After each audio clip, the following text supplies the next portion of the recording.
നാം ചിന്തിക്കാൻ ആഗ്രഹിക്കുന്നത് ആത്മീയത എന്നുള്ളതാണ്.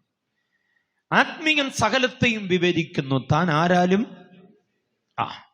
അപ്പൊ വിവേചിക്കേണ്ടത് എന്തൊക്കെയാണ് എന്ന് കർത്താവ് അനുവദിച്ചാൽ വൈകിട്ട് നമ്മൾ പഠിക്കാം. ഇന്ന് ആത്മീയത എന്താണെന്ന് ചിന്തിക്കാം. ആത്മീയൻ സകലത്തെയും വിവേചിക്കുന്നു. എന്താണ് ആത്മീയത എന്ന് ആദ്യം ചിന്തിക്കണം. 2, ആരാണ് ആത്മീയൻ എന്ന് ചിന്തിക്കണം. 3, ആത്മീയതയുടെ ലക്ഷണങ്ങൾ എന്താണെന്ന് ചിന്തിക്കണം. ഒരാൾ ആത്മീയനാണെന്നുള്ളതിന്റെ ലക്ഷണം എന്താണെന്നൊക്കെ ചോദിച്ചാൽ നമ്മൾ പറയും, അന്യഭാഷ കേട്ടില്ലേ, എന്നാ കേൾക്കേണ്ടത് തന്നെ, അതാണ് ആത്മീയന്റെ ലക്ഷണം എന്നാണ് നമ്മുടെ ഒരു ചിന്ത. പുള്ളി വേദോസം വായിക്കുന്നത് കേട്ടിട്ടുണ്ടോ? എന്നാ ഒരു ഈണമെന്നറിയാം. പാട്ട് പാടുന്നത് കേട്ടിട്ടുണ്ടോ? ആ പാട്ടിനകത്ത് ഉള്ള ആ ഒരു ഭക്തിസാന്ദ്രമായൊരു അനുഭവം കണ്ടിട്ടുണ്ടോ? അതൊക്കെയാണ് ആത്മാവ്, ആത്മീയത. അതിന്റെ ലക്ഷണമായി നമ്മൾ പറയുന്നത്. പുള്ളിയുടെ വസ്ത്രധാരണം കണ്ടിട്ടുണ്ടോ? അപ്പൊ ഇങ്ങനെയൊക്കെ ഒത്തിരി മാനദണ്ഡങ്ങളെയാണ് നമ്മൾ ആത്മീയത എന്ന് പറയുന്നത്. അല്ലെന്ന് ഞാൻ പറയുന്നില്ല, വിമർശനമല്ല, ഒരിക്കലും അല്ലെന്ന് ഞാൻ പറയുന്നില്ല. പക്ഷേ അത് മാത്രമല്ല, വേറെ ചിലതും കൂടെ ആത്മീയതയുടെ ലക്ഷണമാണ്. അപ്പൊ എന്താണ് ആത്മീയത എന്നാദ്യം നാം ചിന്തിക്കുന്നു. എന്താണ് ആത്മീയത? ആത്മീയൻ സകലത്തെയും എന്ത് ചെയ്യുന്നു എന്നാണ്. ആത്മീയന് മാത്രമേ സകലത്തെയും വിവേചിപ്പാൻ കഴിയുള്ളൂ. വിവേചനാധികാരം ആത്മീയതയിൽ നിറഞ്ഞു നിൽക്കുന്ന ഒരാൾക്ക് മാത്രമേ ചെയ്യാൻ പറ്റൂ. എല്ലാവർക്കും ഒന്നും വിവേചിക്കാൻ പറ്റത്തില്ല. വിവേചിക്കാൻ കഴിയാതെ വരുമ്പോഴാണ് അബദ്ധങ്ങളിൽ ചെന്ന് നമ്മൾ വീണു പോകുന്നത്. മൂക്കിന് വന്ന പ്രശ്നങ്ങൾ മുട്ടുമ്പോഴാണ് നമ്മൾ അറിയുന്നത്, അയ്യോ കുഴപ്പമായി പോയല്ലോ എന്ന്. പക്ഷെ ആത്മീകൻ അതിനു മുമ്പേ വിവരം അറിയും. ആത്മീകനോട് ദൈവം സംസാരിച്ചുകൊണ്ടേയിരിക്കും. തൻ്റെ ദാസന്മാരെ അറിയിക്കാതെ ദൈവം ആ ദാസന്മാരെന്ന് പറയുന്നത് വെറുതെ ദാസന്മാരും ദാസിമാരുമല്ല, ആത്മീകരാണ്. ഓക്കെ, അപ്പോൾ എന്താണ് ആത്മീയത?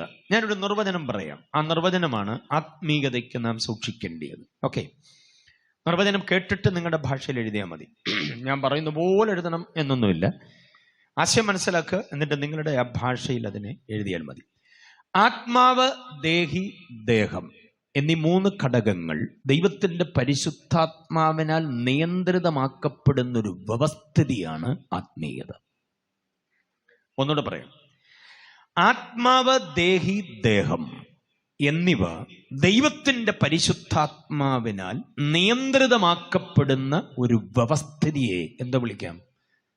ആത്മീയത എന്ന് വിളിക്കാം. എന്തൊക്കെയാണ് 3 ഘടകങ്ങൾ? ആത്മാവ്, ദേഹി, ദേഹം. അങ്ങനെ പറഞ്ഞൊരു ശീലം ഇല്ല നമുക്കല്ലേ. നമ്മൾ പറഞ്ഞ് ശീലിക്കുന്നത് ദേഹം, ദേഹി അങ്ങനെ പറഞ്ഞാൽ നമ്മൾ ശീലിക്കുന്നത്. ആര് പറഞ്ഞാലും മിക്കവാറും ഞാൻ കേട്ടിട്ടുണ്ട്. പാസ്റ്റർമാരെല്ലാവരും വിശ്വാസികളൊക്കെ പറയുന്ന അങ്ങനെ, ദേഹം, ദേഹി, ആത്മാവ്. ദേഹം, ദേഹി, ആത്മാവ് എന്ന് പറയുമ്പോൾ പ്രഥമ പരിഗണന എന്തിനാ വരുന്നത്? ദേഹത്തിന്. 3ാമത്തെ പരിഗണന ആർക്ക് പോകുന്നുള്ളൂ? ആത്മാവിനും. അതാണ് അതിനകത്ത് കുഴപ്പം. 1 തെസ്സലോനിക്കർ 5:23 പറയുന്നു, സമാധാനത്തിന്റെ ദൈവം തന്നെ നിങ്ങളെ മുഴുവനും ശുദ്ധീകരിക്കുമാറാകട്ടെ. നിങ്ങളുടെ ആത്മാവും ദേഹിയും അഥവാ പ്രാണനും ദേഹവും അവന്റെ പ്രത്യക്ഷത വരെ അനന്യമായി എന്ത് ചെയ്യപ്പെടണം? കാക്കപ്പെടണം. അപ്പൊ അവിടെ കൊടുക്കുന്ന ആ ഓർഡർ കണ്ടോ? അത് വളരെ ശ്രദ്ധേയമാണ്. ആ ഓർഡർ എനിക്ക് ഇഷ്ടമാണ്. ആ ഓർഡറിനെ കുറിച്ചൊരു ആലോചന കിട്ടിയപ്പോഴാണ് ഈ ദേഹം, ദേഹി, ആത്മാവ് എന്നുള്ള ഇടപാട് ഞാൻ നിർത്തിയത്. ദേഹത്തിനല്ല പ്രധാനം കൊടുക്കേണ്ടത്, പിന്നെന്തിനാണ്? അപ്പൊ ആത്മാവ്, ദേഹി, ദേഹം. ദേഹത്തിന് നമ്മൾ പരിഗണന കൊടുക്കുമ്പോഴാ അത്താഴം ഉണ്ടിട്ട് പ്രാർത്ഥിക്കാം അങ്ങനെ തീരുമാനത്തിലെത്തുന്നത്. ഇപ്പൊ ഇത്രയും സമയമായില്ലേ, ഇനിയിപ്പൊ കഴിച്ചിട്ട് എന്തോ ചെയ്യാം? അപ്പം അല്ലെങ്കിൽ ദേഹം എന്തോ ചെയ്യും? വിശക്കും. അപ്പൊ ആത്മാവിനെ നമ്മൾ അത്താഴം കഴിഞ്ഞിട്ട് തൃപ്തിപ്പെടുത്താമെന്നുള്ള ചിന്തയിലാണ്. അപ്പൊ ദേഹത്തിന് പ്രഥമ പരിഗണന കൊടുക്കുന്നതാണ് മനുഷ്യന്റെ ആകെയുള്ള കുഴപ്പത്തിന് കാരണം. ഞായറാഴ്ച പോലും സഭായം മുടക്കി ജോലിക്ക് പോകുന്ന ചില പുള്ളികളെ കണ്ടിട്ടുണ്ടോ? ആർക്ക് വേണ്ടിയാ? എന്തിനു വേണ്ടിയാ? ദേഹത്തിന് വേണ്ടിയുള്ള അധ്യത്വാനമാണ്. ഓവർ ടൈം എന്നൊക്കെ പറഞ്ഞ ചില ഏർപ്പാട് കണ്ടിട്ടില്ലേ? ദേഹത്തിന് പ്രഥമ പരിഗണന കൊടുക്കുന്നതാണ്. പക്ഷെ പ്രഥമ പരിഗണന ആർക്ക് തന്നെ കൊടുക്കണം? ആത്മാവിന്റെ നൊമ്പരങ്ങൾ, ആത്മാവിന്റെ വിങ്ങലുകൾ അറിയണം. ആത്മാവ് വചനം ആഗ്രഹിക്കുന്നു. ആത്മാവ് ഒരു പാട്ടിന്റെ ശീലം ആഗ്രഹിക്കുന്നു. ആത്മാവ് അല്പസമയം മുഴങ്കാലുമടക്കി പ്രാർത്ഥിക്കുവാൻ ആഗ്രഹിക്കുന്നു. ആത്മാവ് ദൈവവുമായി ഇടപെടാൻ ആഗ്രഹിക്കുന്നു. ദൈവത്തിന്റെ ശബ്ദത്തിനു വേണ്ടി കൊതിക്കുന്നു. നമ്മുടെ ഇവിടെ ആത്മാവ് നമ്മുടെ ദൈവാത്മാവല്ല, നമ്മുടെ അന്തരാത്മാവാണ്.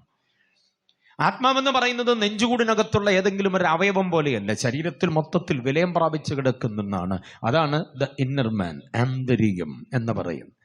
അതിനെയാണ് വേദപുസ്തകത്തിൽ പലപ്പോഴും ഹൃദയം എന്ന് പോലും പറയുന്നത്. നിർമ്മലമായൊരു ഹൃദയം എന്ന് പറഞ്ഞാൽ അന്തരാത്മാവിനെയാണ്, അല്ല രക്തചംക്രമണത്തിന്റെ അവയവത്തെ അല്ല. ഹൃദയം എന്ന് പറയുന്നത് അന്തരാത്മാവിനെയാണ് പറയുന്നത്. അപ്പൊ ആത്മാവ്, ദേഹി എന്ന് പറഞ്ഞാൽ നമ്മുടെ ഇച്ഛകളുടെ, വികാരങ്ങളുടെ, തോന്നലുകളുടെ, ചിന്തകളുടെ വിചാരങ്ങളുടെ ഒക്കെ ഇരിപ്പിടത്തെയാണ് എന്തോ പറയുക, ദേഹി. പിന്നെ ദേഹം, ഈ ശരീരം. ഓക്കെ, അപ്പോൾ ആത്മാവ്, ദേഹി, ദേഹം, ഇത് മൂന്നും ആരാൽ നിയന്ത്രിക്കപ്പെടണം?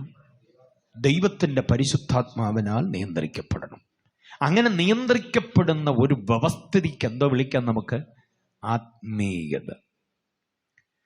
നല്ല പാട്ടുമൊക്കെ പാടി ഭയങ്കര ആത്മീയ അന്തരീക്ഷം ഉണ്ടാക്കുന്ന ഒരു വ്യക്തിയെ നിങ്ങൾ ഒന്ന് ചിന്തിച്ച് നോക്കിക്കേ. ഭയങ്കര പാട്ട് കേട്ടാൽ, ആരാധനയും കാര്യങ്ങളും ഒക്കെ കേട്ടാൽ, അല്ലെങ്കിൽ പ്രസംഗം കേട്ടാൽ, പ്രബോധനം കേട്ടാൽ ഭയങ്കര ആത്മീയ ആന്തോളനമാണ്. പക്ഷെ പുള്ളിയുടെ ശരീരം അത്ര കണ്ട് സുഖമാണോ എന്ന് നമുക്കറിയത്തില്ല. സുഖമാണോ എന്ന് ചോദിച്ചാൽ വാദമോ കൊളസ്ട്രോളോ വല്ലതും ഉണ്ടോ എന്നുള്ളതല്ല, ശരീരം അവിഹിതമായി വല്ലതിന് വേർപ്പെട്ടിട്ടുള്ളതാണോ എന്ന് നമുക്കറിയില്ല. നാം അറിഞ്ഞില്ലല്ലോ, ഇവിടെ വന്ന ശേഷമുള്ള കണ്ടറിവല്ലേ ഉള്ളൂ. പക്ഷേ അഗ്നിമയമായ കണ്ണ് ഉള്ളവൻ കണ്ടറിഞ്ഞിട്ടുണ്ട് ഈ ശരീരത്തിന്റെ ചലനം.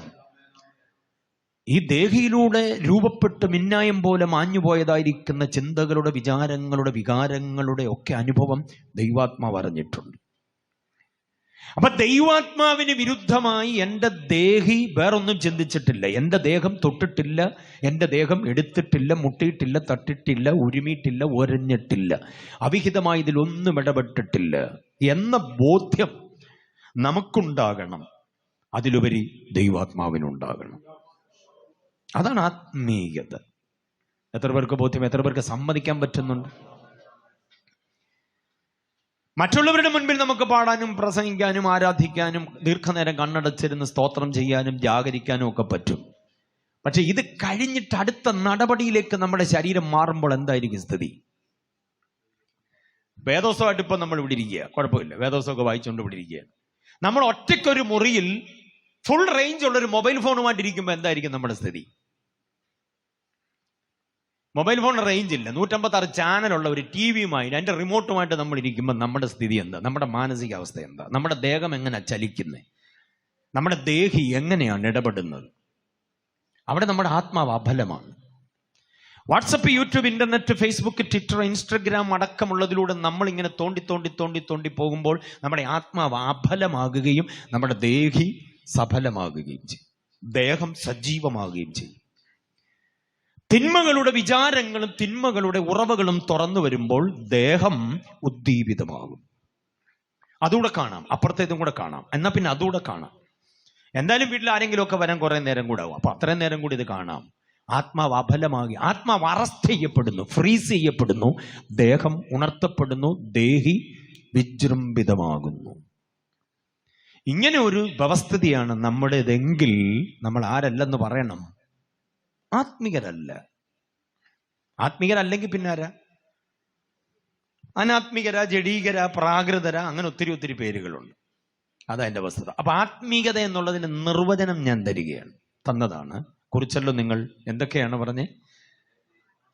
ആത്മാവ്, ദേഹി, ദേഹം എന്നീ 3 ഘടകങ്ങൾ ദൈവത്തിന്റെ പരിശുദ്ധാത്മാവിനാൽ നിയന്ത്രിതമാക്കപ്പെടുന്ന ഒരു വ്യവസ്ഥിതി. അതിനെയാണ് ഞാൻ ഉദാഹരണം പറയാം, ശ്രദ്ധിച്ചോണം. ബാലേഹൂദയിൽ നിന്ന് പെട്ടകം യെരൂശലേമിൽ വന്ന ശേഷം ദാവീദിനെ പിടിച്ചാൽ കിട്ടത്തില്ല, നൃത്തം ചെയ്യുക, ഭയങ്കരമായിട്ട് നൃത്തം ചെയ്യുക. ഭാര്യ വന്ന് കണ്ടിട്ട് അവർക്ക് തന്നെ ഒരു ആത്മനിന്ദ തോന്നി. രാജ്യത്തിന്റെ രാജാവ് കിടന്ന് ചാടുന്ന കണ്ടോ, എന്തൊരു കഷ്ടം, ഈ മനുഷ്യൻ ഇങ്ങനെ കയറി വരട്ടെ എന്നും പറഞ്ഞ് പുള്ളിക്കാരി കർക്കിടവാസത്തിലെ കാർക്കോള് പോലെ മുഖമൊക്കെ വീർപ്പിച്ച് കയറി അങ്ങ് പോയി. പുള്ളി ആരാധനയൊക്കെ കഴിഞ്ഞ് തിരിച്ച് മേളിൽ ചെന്ന് കയറിയപ്പോൾ പുള്ളി ഇങ്ങനെ വല്ലാതെ വീർത്ത് കെട്ടിയിരിക്കുകയാണ്. ഇസ്രായേലിന്റെ രാജാവ് ഇങ്ങനെ ഗതികെട്ട് കിടന്ന് ചാടാവോ? നാണമില്ലയോ നിങ്ങൾക്ക്? രാജാവാണെങ്കിലും ഭാര്യയ്ക്ക് സ്വാതന്ത്ര്യം ഉണ്ടല്ലോ.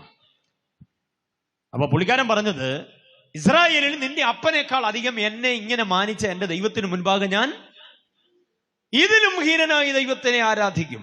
എത്ര ഭയങ്കര തിയോളജിയാന്ന് നോക്കി, എന്നെ ഭയങ്കര കാഴ്ചപ്പാടാന്ന് നോക്കി. ആട്ടിൻ തൊഴുത്തിൽ തന്നെ രാജപദവിയിലേക്ക് കൊണ്ടുവന്ന് ദൈവത്തിന് മുൻപാകെ ഞാൻ ഇതിലും അധികം നൃത്തം ചെയ്യും. അപ്പൊ ഒന്നും പറയാനില്ലെന്ന് പറഞ്ഞ ഭാര്യ വളരെ വിദഗ്ധമായിട്ട് പുള്ളിക്കാരൻ, നമ്മുടെ നാടൻ ഭാഷ പറഞ്ഞ അപ്പന് പറയുന്ന പോലെയല്ലേ, നിന്റെ അപ്പനേക്കാൾ അധികം എന്നെ. ഭാര്യയോട് പറയുന്നതൊക്കെ സൂക്ഷിച്ചു വേണം. ബന്ധങ്ങളെ കയറി തൊട്ട് കഴിഞ്ഞാൽ ഇവർ ആ പടെ കുഴപ്പമുണ്ടാക്കുന്നവല്ല. മനസ്സിലായി? ഒരു ഗുണവും ഇല്ലെങ്കിൽ ആങ്ങളമാരെയൊക്കെ ഒന്ന് പറഞ്ഞു നോക്കിയാൽ പാസ്റ്ററെ, ഈ ആങ്ങളെ കൊണ്ട് ഒരു ഗുണം ഇതുവരെ ഉണ്ടായിട്ടില്ലെങ്കിലും ആങ്ങളെ വല്ലതും പറഞ്ഞു കഴിഞ്ഞാൽ പെങ്ങളെ അങ്ങ് നിൽക്കുന്ന നിപ്പ് കണ്ടു കഴിഞ്ഞാൽ ആകപ്പാടെ ഉണ്ടോ? പലരും ചിരിക്കുന്നുണ്ട്. അതെങ്ങനെ പാസ്റ്റർക്ക് മനസ്സിലായെന്നുള്ള ചിലർ എന്നോട് ഇങ്ങനെ സംവദിക്കുന്ന പോലെ തോന്നും. അമ്മാച്ചനെ കൊണ്ടും ആങ്ങളമാരെ കൊണ്ടൊന്നും ഒരു ഗുണവും ഇല്ലെങ്കിലും അവരെ പറയാൻ അനുവദിക്കത്തില്ല. അപ്പോഴാണ് നിന്റെ അപ്പനേക്കാൾ അധികം എന്നെ മാനിച്ച ദൈവത്തിന് മുൻപാകെ ഞാൻ ഇതിലും അധികം. ഭയങ്കര തിയോളജിയെ, ഭയങ്കര കാഴ്ചപ്പാടാ. പക്ഷെ അധികം നേരം കഴിയുന്നതിന് മുൻപ് ഈ പുള്ളി മട്ടുപ്പാവിലേക്ക് കയറിപ്പോയി. തുറന്നു കിടന്ന ജാലകത്തിലൂടെ വെളിയിലേക്ക് നോക്കുമ്പോൾ കണ്ട കാഴ്ച അവിഹിതമായിരുന്നു. കണ്ണേ മടങ്ങുക, മനസ്സേ മടങ്ങുക എന്ന് തിരികെ വിളിക്കാൻ കഴിഞ്ഞില്ലെന്ന് മാത്രമല്ല, ജഡമുതിർത്തുവിട്ട പാപരാഗത്തിന്റെ നിയോഗത്തിന് മുമ്പിൽ മൂക്ക് കുത്തിപ്പോയി. ഊരിയാവിന്റെ ഭാര്യയുടെ ശരീരശാസ്ത്രത്തിന്റെ മുമ്പിൽ കാട്ടിക്കൂട്ടിയതെല്ലാം നമുക്ക് നന്നായിട്ടറിയാം. ചില മണിക്കൂറുകൾക്ക് മുമ്പാണ് ആരാധനയ്ക്ക് സജീവമായ ശരീരം, മനസ്സ്. അല്പം കഴിഞ്ഞപ്പോഴാണ് പാപത്തിന് സജീവമായ ദേഹവും ദേഹിയും. അപ്പോൾ സത്യത്തിൽ ദാവീദ് ആത്മീകനാണെന്ന് നമുക്ക് പറയാൻ പറ്റുമോ ആ ഒരു സാഹചര്യത്തിൽ? അല്ലെന്ന് താൻ തന്നെ തെളിയിക്കുന്നുണ്ട്. അതാണ് 51-ാം സങ്കീർത്തനത്തിന്റെ കുംഭസാരം. തുറന്നു പറയുകയാണ് 51-ാം സങ്കീർത്തനത്തിൽ. മനസ്സിലായില്ലേ? വല്ലാത്തൊരു പ്രതിസന്ധി. അപ്പം ആരാണ് ആത്മീകൻ എന്ന് ചോദിച്ചാൽ ഈ 3 ഘടകങ്ങളും ആരാൽ നിയന്ത്രിക്കപ്പെടണം? ദൈവത്തിന്റെ പരിശുദ്ധാത്മാവിനാൽ. നമുക്ക് നാളമുള്ളൊരു പാട്ട് പാടുമ്പോഴേ ആത്മാവ് വരുള്ളൂ. പാട്ടുകാരോട് ചോദിച്ചു നോക്കുക, അവരുടെ അനുഭവമാണത്. താളമുള്ളൊരു പാട്ട് പാടാത്ത ഒരൊറ്റ വിശ്വാസിയും ചലിക്കത്തില്ല, അങ്ങനെ ഇരിക്കത്തേ ഉള്ളൂ. അതുകൊണ്ട് ഇവർ ഈ സ്ലോ ടൈപ്പ് എല്ലാം പാടിയിട്ട് ഇതിന് ഇടയ്ക്ക് നമ്മളെ കൊണ്ട് കൈയടിപ്പിക്കാൻ വേറൊരു പാട്ടും കൂടെ പാടും. എന്നാലേ നമ്മളെ കിട്ടത്തുള്ളൂ എന്ന് അവർക്കറിയാം. ക്രൂശിന്മേൽ ഇങ്ങനെ നീട്ടി പാടിയാൽ ഒരന്യഭാഷ ഇന്ന് വരെ ഒരു പെന്തക്കോസ്തുകാരനും പറഞ്ഞിട്ടില്ല. അതുകൊണ്ട് ആ പാട്ട് അങ്ങനെ അങ്ങ് ദയനീയമായി പരാജയപ്പെടുമ്പോഴാണ് പെന്തക്കോസ്തു നാളിൽ എന്ന് പറഞ്ഞ് കയറുന്നത്. ഇവർ അങ്ങനെ കയറുമ്പോഴാണ് നമ്മളെ അവർക്ക് കിട്ടുന്നത്. അപ്പൊ ആരാധനയ്ക്ക് സജീവമായ ശരീരവും ആത്മാവും നമ്മുടെ ദേഹിയും അല്പം കഴിയുമ്പോൾ പാപത്തിനു വേണ്ടി പിന്നെയും സജീവമാകുന്നുണ്ടെങ്കിൽ നമ്മൾ ആത്മീകരല്ല. ആത്മീകതയുടെ കോട്ടണിഞ്ഞ കാപഠ്യമാണെന്നറിയണം. വെളിയിൽ നിന്ന് വേറെ ആരുമില്ല, നമ്മൾ മാത്രമല്ലേ ഉള്ളൂ. ശശിയും ഗോപിന്റെ മണിയും ഗോമതിയും കല്യാണിയും ഒന്നും വെളിയിൽ നിന്ന് വന്നിട്ടില്ലല്ലോ. നമ്മൾ പാപ്പച്ചനും കറിയാച്ചനും അന്നമ്മയും ചിന്നമ്മയും ശോശാമ്മയും തങ്കമ്മയും മാത്രമേ ഉള്ളത് കൊണ്ടാണ് ഇതിങ്ങനെ തുറന്നു പറയുന്നത്. മൈക്കൂടില്ലായിരുന്നെങ്കിൽ എനിക്ക് വളരെ സന്തോഷമായിരുന്നു. കാരണം നമ്മൾ മാത്രം അറിയേണ്ട കുറെ രഹസ്യ കാര്യങ്ങളായി. നമ്മൾ ആത്മീകര ആത്മീകര ആത്മീകര പറഞ്ഞിടുമേ ഞാനും എന്നൊക്കെ പറഞ്ഞുകൊണ്ടിരിക്കുമ്പം, നമ്മൾ അങ്ങനെ ഒരു അഭിമാനത്തോടിരിക്കുമ്പം നമ്മൾ ആത്മീകരാണോ എന്ന് ആദ്യം അന്വേഷിക്കണം. ദൈവാത്മാവ് നമ്മുടെ ഈ 3 തലങ്ങളെ നിയന്ത്രിക്കുന്നുണ്ടോ? ചിലപ്പോൾ കോപമൊക്കെ വന്നു കഴിയുമ്പോൾ നമ്മളെ ആരാ നിയന്ത്രിക്കുന്നു? കോപാവേശം പെരുവരൽ മുതൽ ഉച്ചന്തല വരെ അങ്ങോട്ട് കയറി കഴിഞ്ഞ കേട്ടോണം. തലേ ദിവസം പിടിക്കപ്പെട്ട യേശു വെള്ളം കുടിച്ചിട്ടില്ല, ഭക്ഷണം കഴിച്ചിട്ടില്ല, ക്ഷീണിതന, അവശന, വിവശന. തൻ്റെ ഭാരത്തിന്റെ 3 ഇരട്ടി ഭാരമുള്ള തടിക്കുരിശ് വഹിച്ചുകൊണ്ട് വന്ന വഴിക്ക് താന് വല്ലാതെ ക്ഷീണിതന. വീണുമെഴുന്നേറ്റുമാണ് ക്രൂശീകരണത്തിലേക്ക് വരുന്നത്. ഗത്സമനയിലെ പച്ചമണ്ണിൽ വീണ് കിടന്നപ്പോൾ ശരീരത്തിന്റെ ജലാംശം മുഴുവനും വാർന്ന് ആ മണ്ണ് പിടിച്ച് കുടിച്ചെടുത്തു. പിന്നെ മുറിവുകളിലൂടെ ഒഴുകപ്പെട്ട രക്തം. മനസ്സിലായില്ലേ? ഇങ്ങനെ യേശു ഭയങ്കരമായി ക്ഷീണിതന. ആ യേശുവിനെ ആ കാര്യം ബാണിയിലേക്ക് തൂക്കിയത്. അങ്ങനെ തൂങ്ങിക്കിടക്കുന്ന യേശു 7 മൊഴികളാ പറയുന്നത്. നമ്മൾ ആരെങ്കിലും ആണെങ്കിൽ 1-ാമത്തെ മൊഴി എനിക്ക് ദാഹിക്കുന്നേ എന്നേ പറയൂ. എനിക്ക് ദാഹിക്കുന്നു. പക്ഷെ 1-ാമത്തെ മൊഴി അത് പറയാതെ അത് 5-ാമത്തെ മൊഴിയാക്കി മാറ്റിയിട്ട് ആദ്യം പറഞ്ഞത് ഇവരോട് ക്ഷമിക്കണമേ. അതാണ് യേശു. ഇവരോട് എന്തോ ചെയ്യണമേ? ക്ഷമിക്കണമേ. ക്ഷമ, സഹനം, ത്യാഗം, അങ്ങനെയൊക്കെ ഉള്ളതായിരിക്കുന്ന കാര്യങ്ങൾ നമുക്ക് പലപ്പോഴും പറ്റാതെ വരുന്നതിന്റെ കാരണം നമ്മെ ദൈവാത്മാവ് നിയന്ത്രിക്കുന്നില്ല. നമ്മൾ ആത്മീകരല്ലെന്നുള്ളത് കൊണ്ട് പൊട്ടിത്തെറിച്ചു പോവുക, ക്ഷിപ്രകോപികളായി പോവുക. ഭാര്യ തല്ലാൻ പറ്റുന്നില്ല, അതിന് പകരം ഡെസ്കിലിട്ടിടിക്കുക, ഭിത്തിക്കിട്ടിടിക്കുക, കയ്യിരുന്ന പുസ്തകം എടുത്ത് എറിയുക, മൊബൈൽ ഫോൺ എറിഞ്ഞ് പൊട്ടിക്കുക, ആകപ്പാടെ ഗ്ലാസ് തല്ലി ഉടയ്ക്കുക. ഇങ്ങനെയൊക്കെ ഉള്ളതായിരിക്കുന്ന വൈകാരിക വിദ്വേഷത്തിലേക്ക് നമ്മൾ വരുമ്പം ഓർത്തോണം, നമ്മളെ ആത്മാവ നടത്തുന്നത്, ദൈവാത്മാവല്ലെന്ന് മാത്രം. ദൈവാത്മാവല്ലെങ്കിൽ പിന്നെ ഏതാത്മാവും? വേറെ ഏതൊക്കെ ആത്മാവുണ്ട്? മനുഷ്യാത്മാവുണ്ട്, സാത്താന്യ ആത്മാവുണ്ട്, വ്യാജാത്മാവുണ്ട്, രോഗാത്മാവുണ്ട്, മാനസിക രോഗത്തിന്റെ ആത്മാവുണ്ട്. ഇതിലേതെങ്കിലുമൊക്കെ ആയിരിക്കും. ഏതാണെന്ന് നമ്മൾ തന്നെ കണ്ടെത്തിയാൽ മതി. അപ്പൊ ദൈവാത്മാവിനാൽ നടത്തപ്പെടുക, ദൈവാത്മാവിനാൽ നിയന്ത്രിതമാക്കപ്പെടുക. ഏതൊക്കെ മണ്ഡലങ്ങൾ? ആത്മാവ്, ദേഹി, ദേഹം. ഈ വ്യവസ്ഥിതിക്കാണ് ആത്മീകത എന്ന് പറയാവുന്നത്. ഇനി അടുത്തത് കേട്ടണം, ഈ വ്യവസ്ഥിതി സൂക്ഷിക്കുന്ന വ്യക്തി ആത്മീകൻ എന്ന് വിളിക്കാം. നിരുപാധികം ഈ വ്യവസ്ഥിതി സൂക്ഷിക്കുക. എല്ലായ്പ്പോഴും ഈ വ്യവസ്ഥിതി തന്നെ സൂക്ഷിക്കാൻ പറ്റണം. വൈകാരിക വിദ്വേഷങ്ങൾ ഉണ്ടാകാം, അപ്പോഴും ആത്മാവിന്റെ ആലോചനയ്ക്കനുസരിച്ച് പ്രതികരിക്കാൻ കഴിയണം. മനസ്സിലാകുന്നുണ്ടോ? അവസരത്തിന്റെ ആനുകൂല്യം നമ്മുടെ നേരെ വരുമ്പോൾ അതിനനുസരിച്ച് നമ്മളെ പ്രചോദിപ്പിക്കുന്ന, നമ്മളെ ഉദ്ദീപിപ്പിക്കുന്ന, നമുക്കതിന് വേണ്ടുന്നതായ നിയോഗം തരുന്ന, ആസക്തിയിലേക്ക്, തൃഷ്ണയിലേക്ക് നമ്മളെ നയിക്കുന്ന നിയോഗങ്ങളോട് നോ എന്ന് പറഞ്ഞിട്ട് സത്യധർമ്മ ന്യായ നീതികളെ നിലനിർത്തുവാൻ കഴിയണം. ഊരിയാവിന്റെ ഭാര്യ ദാവീദിനെ വിളിച്ചൊന്നുമില്ല. അവൾ അവിടെ നിന്ന് അവളുടെ കാര്യം ചെയ്തുകൊണ്ടിരിക്കുമ്പോൾ ഇദ്ദേഹം അങ്ങോട്ട് പോയി കാണുകയായിരുന്നു. അവിടെ നിന്ന് കണ്ടതാണ്. പക്ഷേ യോസഫ് എന്ന് പറയുന്ന ആത്മീകനെ തിന്മയ്ക്ക് വേണ്ടി ക്ഷണിക്കപ്പെട്ടതാണ്. അവൾ പല പ്രാവശ്യം നിർബന്ധിച്ചു എന്ന് വായിക്കുന്നു. യോസഫ് പറയുന്ന ആത്മീകന്റെ വായ് മൊഴിയുന്ന ഒരു ഭയങ്കര സംഭവമുണ്ട്. നിന്നോട് ഈ ദോഷം ചെയ്ത എൻ്റെ ദൈവത്തോട് ഞാൻ പാപം ചെയ്യാൻ ഒരുക്കമല്ല. അപ്പം ദാവീദിനേക്കാൾ പ്രായം കുറവാണ് അന്ന് യോസഫിന്. പക്ഷെ പതഞ്ഞൊഴുകുന്ന യുവത്വത്തിന്റെ രക്തധമനികൾ, രക്തത്തിന്റെ ആ വല്ലാത്ത പ്രസരിപ്പ് പാപം ചെയ്യാനല്ല, പ്രമാണം സൂക്ഷിക്കാനാണ് തന്നെ പ്രേരിപ്പിക്കുന്നത്. അതാണ് ആത്മീകത. എത്ര പേർക്ക് മനസ്സിലാക്കാൻ പറ്റും? അതാണ് ആത്മീകത എന്ന് പറയുന്നത്. ഏത് സാഹചര്യത്തിലും ദൈവത്തിന്റെ പരിശുദ്ധാത്മാവിന്റെ നിയോഗത്തെ വിട്ടുപോകാതെ അതിനനുസൃതമായി നിൽക്കാൻ കഴിയുക. അത് ഈ ധാർമ്മികതയുടെ കാര്യത്തിൽ മാത്രമല്ല, എല്ലാത്തിന്റെ കാര്യത്തിലും, സാമ്പത്തിക കാര്യത്തിലും അങ്ങനെ തന്നെ. അവസരം കിട്ടി 10 കാശുണ്ടാക്കാൻ വേറെ ഒന്നും ചിന്തിക്കാതെ അതിനുവേണ്ടി എടുത്ത് ചാടിയെങ്കിൽ ആത്മാവല്ല നിയന്ത്രിക്കുന്നത്. മല പോലെ കൊണ്ടുവന്ന് കൊള്ള മുതൽ കൂട്ടി വെച്ചിരിക്കുകയാണ്. സ്വർണം, തങ്കം, വെള്ളി, അത് ഇത് എല്ലാം. പിന്നെ അപഹരിച്ചു കൊണ്ടുപോയ വിലപ്പെട്ട സാധനങ്ങൾ എല്ലാം കൊണ്ട് കൂട്ടി വെച്ചിരിക്കുകയാണ്. രാജാവ് വന്ന് അബ്രഹാമിനോട് പറയുക, ഈ കൊള്ള മുതൽ മുഴുവനും നീ എടുത്തോ, ഇത് മുഴുവൻ നീ എടുത്തു. ഞങ്ങൾക്ക് വന്ന അപമാനം നീ നിമിത്തമാണ് മായ്ക്കപ്പെട്ടത്. നീയല്ലേ ഞങ്ങൾക്ക് വേണ്ടി യുദ്ധം ചെയ്ത്, അതുകൊണ്ട് ഇത് മൊത്തം നിനക്ക് അവകാശപ്പെട്ടതാ, എടുത്തു. ആത്മാവിനാൽ നിയന്ത്രിക്കപ്പെടുന്നവൻ തൻ്റെ അടുത്തോടെ പറയുന്നു, ഒരു ചെരുപ്പിന്റെ വാറ് പോലും എനിക്ക് വേണ്ട, ചെരുപ്പിന്റെ വാറ് പോലും അർഹമല്ലാത്ത ഒന്നും വേണ്ട എന്ന് വെക്കാൻ കഴിയണമെങ്കിൽ ആത്മാവ് നടത്തുന്ന മനോഭാവമാണ്.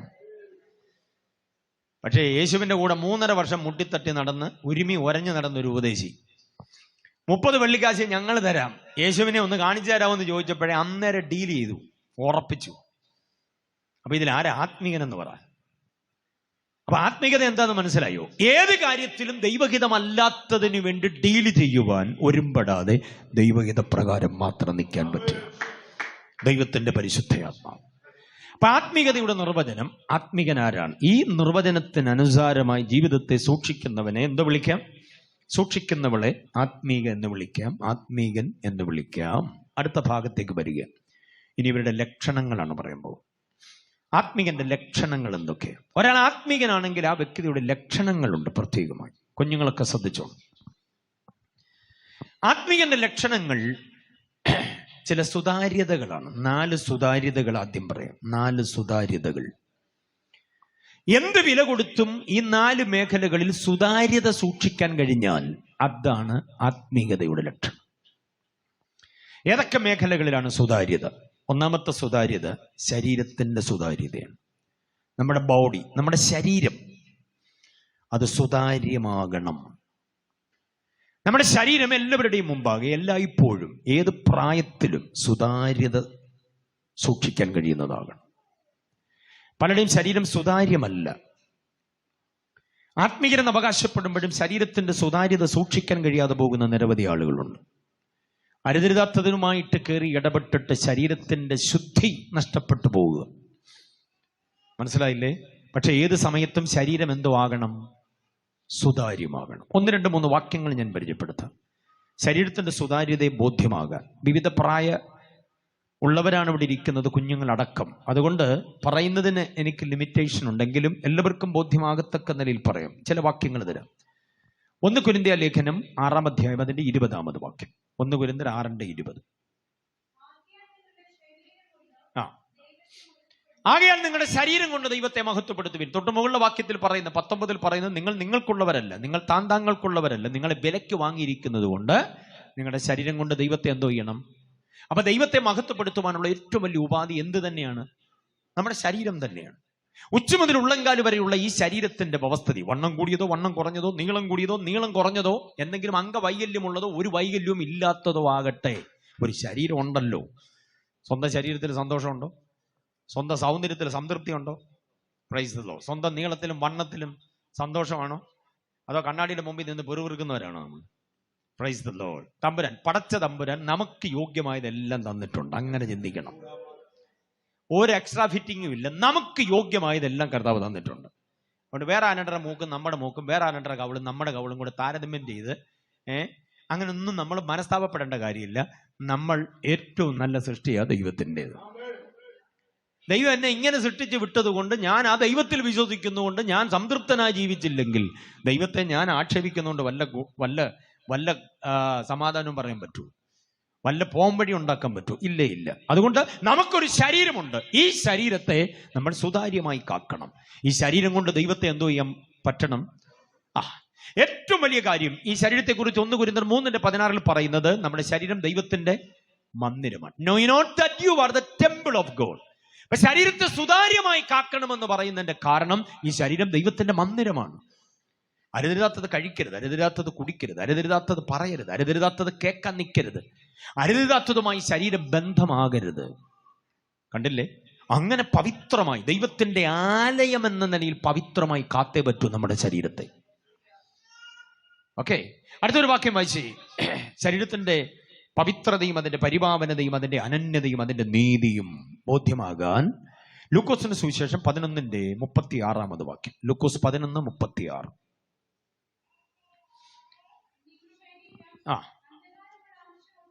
നിങ്ങളുടെ ശരീരം അന്ധകാരമുള്ള അംശം ഒട്ടുമില്ലാതെ മുഴുവനും പ്രകാശിതമാകണം. അപ്പൊ ശരീരം മുഴുവനും ശരീരത്തിൽ ഒരിടത്ത് പോലും അന്ധകാരത്തിന്റെ അംശം ഒട്ടുമില്ലാതിരിക്കണം, മുഴുവനും പ്രകാശിതമാകണം. എന്ന് പറഞ്ഞാൽ എന്താണെന്നറിയാം? ഉച്ച മുതൽ ഉള്ളങ്കാല് വരെയുള്ള സമസ്ത മേഖലകളും ആത്മപ്രകാശത്തിൽ നിലനിർത്താൻ കഴിയണം. കണ്ണ് ദോഷമുള്ളതാകരുത്, കാത് ദോഷമുള്ളതാകരുത്, നാവ് ദോഷമുള്ളതാകരുത്, കൈകൾ ദോഷമുള്ളതാകരുത്, കാല് ദുർമാർഗത്തിൽ കൂടുന്നതാകരുത്. അങ്ങനെ ഉച്ച മുതൽ ഉള്ളങ്കാല് വരെ ശരീരത്തിന്റെ വ്യവസ്ഥിതി ദൈവത്തിന് പ്രസാദമാകുമാറ്. Price the Lord. ആ നിലയിൽ ശരീരത്തെ സൂക്ഷിക്കുന്ന ഒരു വ്യക്തിയാണ് യഥാർത്ഥത്തിൽ ആരെന്ന് പറയുന്നത്? അതാണ് ശരീരത്തിന്റെ സുതാര്യത എന്ന് പറയുന്നത്. ഇനി വേറൊരു വാക്യം, നമുക്ക് പരിചിതമായ ഒരു വാക്യം, റോമാലേഖനം 12:1 വാക്യം. നിങ്ങൾ ബുദ്ധിയുള്ള ആരാധനയായി നിങ്ങളുടെ ശരീരങ്ങളെയാണ്. കണ്ടോ? ബുദ്ധിയുള്ള ആരാധനയ്ക്ക്, ദൈവപ്രസാദമുള്ള ആരാധനയ്ക്ക് എന്തോ വേണ്ടുന്നേ? പാഠപുസ്തകമോ സംഗീത ഉപകരണമോ ഒന്നുമല്ല. പിന്നെന്താ? ശരീരം, വിശുദ്ധമായ ശരീരം. ശരീരത്തെ കൊണ്ടുവരിക എന്നുള്ളതല്ല, വിശുദ്ധമായ ശരീരം. യാതൊരു വിധത്തിലുള്ള ദോഷവും ഇല്ലാത്ത ഒരു ശരീരത്തെ ദൈവസന്നിധിയിൽ കൊണ്ട് അർപ്പണം ചെയ്യാൻ കഴിയണം. അതാണ് ശരീരത്തിന്റെ സുതാര്യത എന്ന് പറയുന്നത്. ആലയത്തിലേക്ക് ശരീരം കൊണ്ട് കയറുന്നതിനെ കുറിച്ച് കഴിഞ്ഞ പ്രാവശ്യം വന്നപ്പോൾ ഞാൻ പറഞ്ഞു, എന്തോ അറിയില്ല. ആലയത്തിലേക്ക്, ഈ ആലയത്തിലേക്ക് കയറാൻ ഇവിടെ ഒരു വാതിൽ, അവിടെ ഒരു വാതിൽ, ഫ്രണ്ടിൽ ഒരു വാതിൽ, ഇവിടെ ഒരു വാതിൽ. എത്ര വാതിലാ നോക്കി.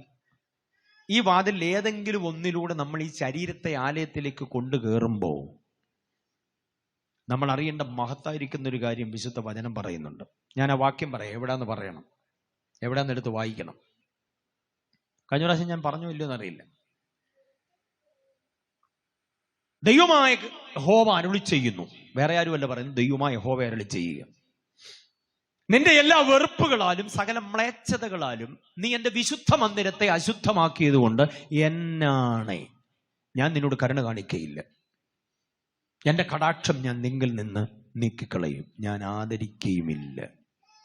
3 കാര്യം ദൈവം ചെയ്യത്തില്ല: കരുണ കാണിക്കത്തില്ല, കടാക്ഷം തരികയില്ല, ആദരിക്കുകയുമില്ല. ദൈവം അത് കണിശമായി പറയുന്നു. എന്നാണ് എന്ന് പറഞ്ഞാൽ the top most, the highest ദൈവമാണ്. ദൈവത്തിന് മീതെ ആണയിടാൻ വേറൊരാളില്ല. അതുകൊണ്ട് ദൈവം പറയുന്നു, എന്നാണ് ഞാൻ നിന്നെ ആദരിക്കുകയില്ല, നിന്നോട് കരുണ കാണിക്കുകയില്ല, ഞാൻ എൻ്റെ കടാക്ഷം നിങ്കിൽ നിന്ന് നീക്കിക്കളയും. നമ്മുടെ പേര് ചാർജ് ചെയ്ത കേസ് എന്താണെന്നറിയാമോ? എൻ്റെ വിശുദ്ധ മന്ദിരത്തെ നീ കയറി അശുദ്ധമാക്കി. അതാണ് കാര്യം. അപ്പൊ എല്ലാവർക്കും ഒന്നും എവിടെ വരാൻ പറ്റത്തില്ല, വിശുദ്ധ മന്ദിരത്തിൽ വരാൻ പറ്റത്തില്ല. ഇപ്പൊ നമ്മൾ ഉപവാസ പ്രാർത്ഥന എന്ന് പറഞ്ഞ് ഇതിനകത്ത് കയറി, ഈ ശരീരം കൊണ്ട് കയറിയപ്പം വാതൊക്കെ നിന്നെങ്കിലും ഒന്ന് ചിന്തിച്ചോ, കർത്താവേ, ആലയത്തിൽ കൊണ്ട് കയറാൻ പറ്റിയ ശരീരമാണോ എൻ്റേത്?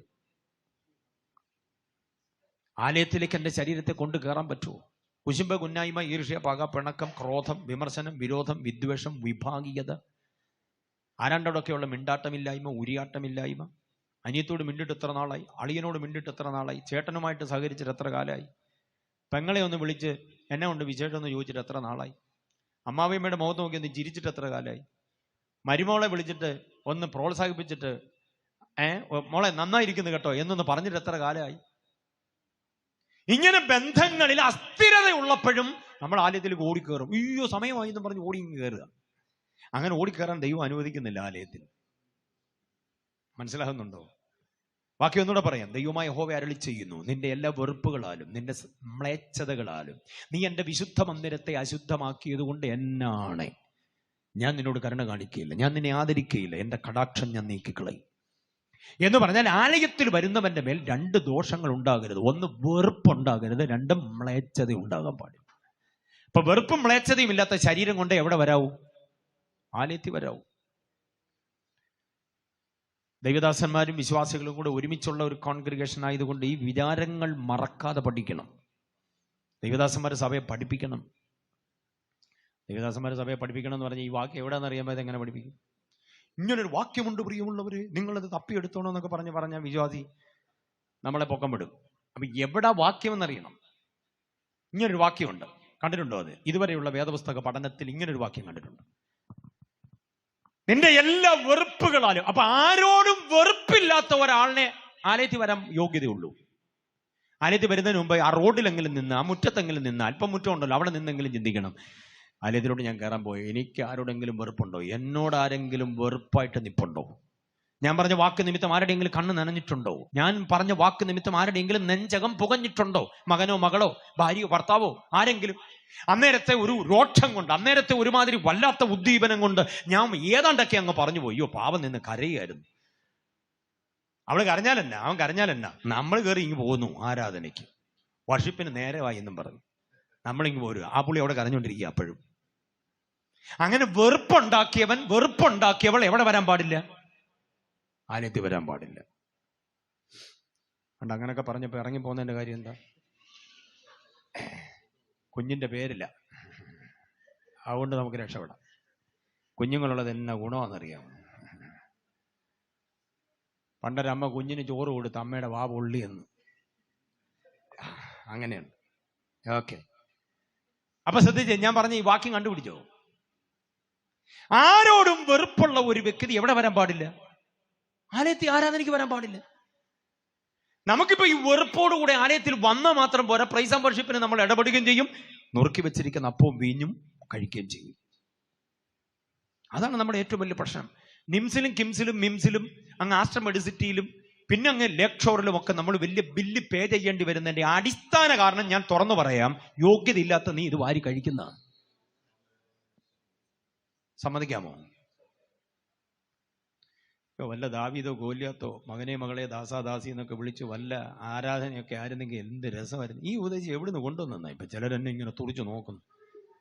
ഇങ്ങനെ ഒരെണ്ണം വേണമല്ലോ, ഇതൊക്കെ പറയാൻ ഒരെണ്ണം വേണം. യോഗ്യതയില്ലാതെ നീ കഴിച്ചാൽ ശിക്ഷാവിധി തിന്നുകയും കുടിക്കുകയും ചെയ്യുന്നു. പലരും ഇത് കഴിക്കുന്നവരെ പരസ്പരം മിണ്ടാട്ടമില്ലായ്മയാ കഴിക്കുന്നത്.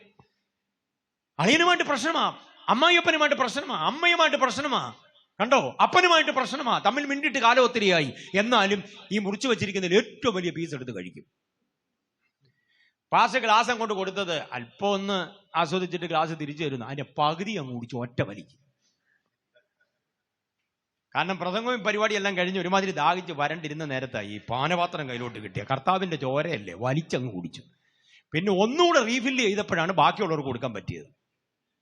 അപ്പോഴും നമ്മുടെ പിണക്കത്തിന് എന്തോ വന്നിട്ടില്ല, മാറ്റം വന്നിട്ടില്ല. ഈ കഴിച്ചത് നമുക്ക് രോഗമായി മാറും. യെസ്, തീർച്ചയായും. ഞാനീ പറഞ്ഞ പേര് പറഞ്ഞ എനിക്ക് എല്ലാ ഹോസ്പിറ്റലിന്റെ പേരൊന്നും അറിയത്തില്ല. ഇതിനെല്ലാം നിങ്ങളൊന്ന് നോക്കിക്കേ. റൂം എടുത്ത് വേറിട്ട് താമസിക്കുന്ന പെന്തക്കോസുകാർ ഇഷ്ടം പോലെ ഉണ്ട് അതിനകത്ത്. അടിസ്ഥാന സംഗതി ട്യൂമർ അത് ഇതെന്നൊക്കെ പറയുമായിരിക്കാം, പക്ഷേ അങ്ങനെ അങ്ങ് വ്യാപകമാകാനുള്ള കാരണം നമ്മുടെ ആത്മീയതയുടെ ക്രമം തെറ്റിപ്പോകുന്നതാണ്. സമ്മതിച്ചേ പറ്റും. മനസ്സിലായില്ലേ? അപ്പൊ വെറുപ്പുള്ളവൻ എവിടെ വരരുത്? വെറുപ്പുള്ളവൻ ആലയത്തിൽ വരരുതെന്ന് പ്രമാണമുള്ളപ്പോൾ വെറുപ്പുള്ളവൻ ഇത് കഴിക്കുകയും കൂടെ ചെയ്യരുത്. ഇടയ്ക്ക് അത് പറഞ്ഞുകൊണ്ട് ഞാനൊരു കാര്യം പറയാം. അപ്പം വീഞ്ഞു ആദ്യം വേദോസത്തിൽ കാണുന്ന എവിടെന്ന് പറയാമോ? പാമ്പാക്കൂടെ എന്നാ മൗനമാന്ന് നോക്കിയേ, ഭയങ്കര സന്തോഷമായി. അപ്പം വീഞ്ഞു ആദ്യം വേദോസത്തിൽ കാണുന്ന എവിടാ? എവിടെ? ഉൽപ്പത്തി 14 അധ്യായം. ഉൽപ്പത്തി 14 അധ്യായത്തിലാണ് അപ്പവും വീഞ്ഞും ആദ്യം കാണുന്നത്. ഒരു തളികയിൽ അപ്പവും വീഞ്ഞുമായിട്ടൊരു രാജാവ് നിൽക്കുക, ശാലേം രാജാവ്, ഊർ ഷാലൂം. ഷാലൂം എന്ന് പറഞ്ഞാൽ ജെറുസലേം, പഴയ പേര് എരുശലേം എന്ന്. എരുശലേമിന്റെ പഴയ പേരാണ് ഷാലൂം. പിന്നെ അത് ഊർ ഷാലൂമായി. ഊർ ഷാലൂം സായിപ്പ് പറഞ്ഞപ്പോൾ യെരുശലേമായി, അങ്ങനെ മാറിപ്പോയതാ. ഷാലൂം എന്നതാണ് യഥാർത്ഥ പേര്. അപ്പൊ ശാലേം രാജാവായ മെൽക്കിസദേക്ക് തളികയിൽ അപ്പവും വീഞ്ഞുമായിട്ട് നിൽക്കുക. നമുക്ക് ചോദിക്കാം, സാർ ആർക്ക് കൊടുക്കാൻ? അങ്ങ് കുറെ നേരമായിട്ട് ഇതും കൊണ്ട് നിൽക്കുന്നില്ല, ആർക്ക് കൊടുക്കാനാ സാർ പ്ലീസ്? അദ്ദേഹം മറുപടി പറയും, 5 രാജാക്കന്മാരെ തോൽപ്പിച്ച് ഓടിച്ചിട്ട് ഇപ്പോൾ ഒരുത്തൻ ജയിച്ചു കയറി വരും, അവന് കൊടുക്കാനുള്ളത് അപ്പവും വീഞ്ഞും. അപ്പൊ ആരാ അപ്പവും വീഞ്ഞും കഴിക്കണ്ടേ? ജയിച്ചവനാ കഴിക്കേണ്ടത്, തോറ്റവനല്ല ഇത് തിന്നേണ്ടത്. പക്ഷെ ആ അപ്പവും വീഞ്ഞും യേശുവിന്റെ മാംസവും രക്തവുമാണെന്ന് ഞാൻ സമർത്ഥിക്കുന്നില്ല. അപ്പവും വീഞ്ഞും എന്നുള്ളൊരു കൺസെപ്റ്റ് നോക്കൂ, അത് വാങ്ങിക്കുവാൻ യോഗ്യൻ ജയിച്ചു വരിക എന്നുള്ളതാണ്. അങ്ങനെ ആശയം ഞാൻ അതുമായിട്ട് പറഞ്ഞെന്നുള്ളതേ ഉള്ളൂ. ജയിച്ചവനാരും ഈ മേശയിൽ നിന്ന് അകന്നു പോകരുത്, തോറ്റവനാരും ഈ മേശയോട് അടുക്കുകയും ചെയ്യരുത്. അപ്പോൾ യോഗ്യതയില്ലാത്തവൻ ആലയത്തിൽ പ്രവേശിക്കരുത്. എന്തോ യോഗ്യതയില്ലാത്തത്? വെറുപ്പ്, വിദ്വേഷം, വിഭാഗീയ മനോഭാവം, പക, പിണക്കം, അതെല്ലാം അതിനകത്തുള്ളതാണ്. അടുത്ത് പറയുന്നത് മ്ലേച്ഛത.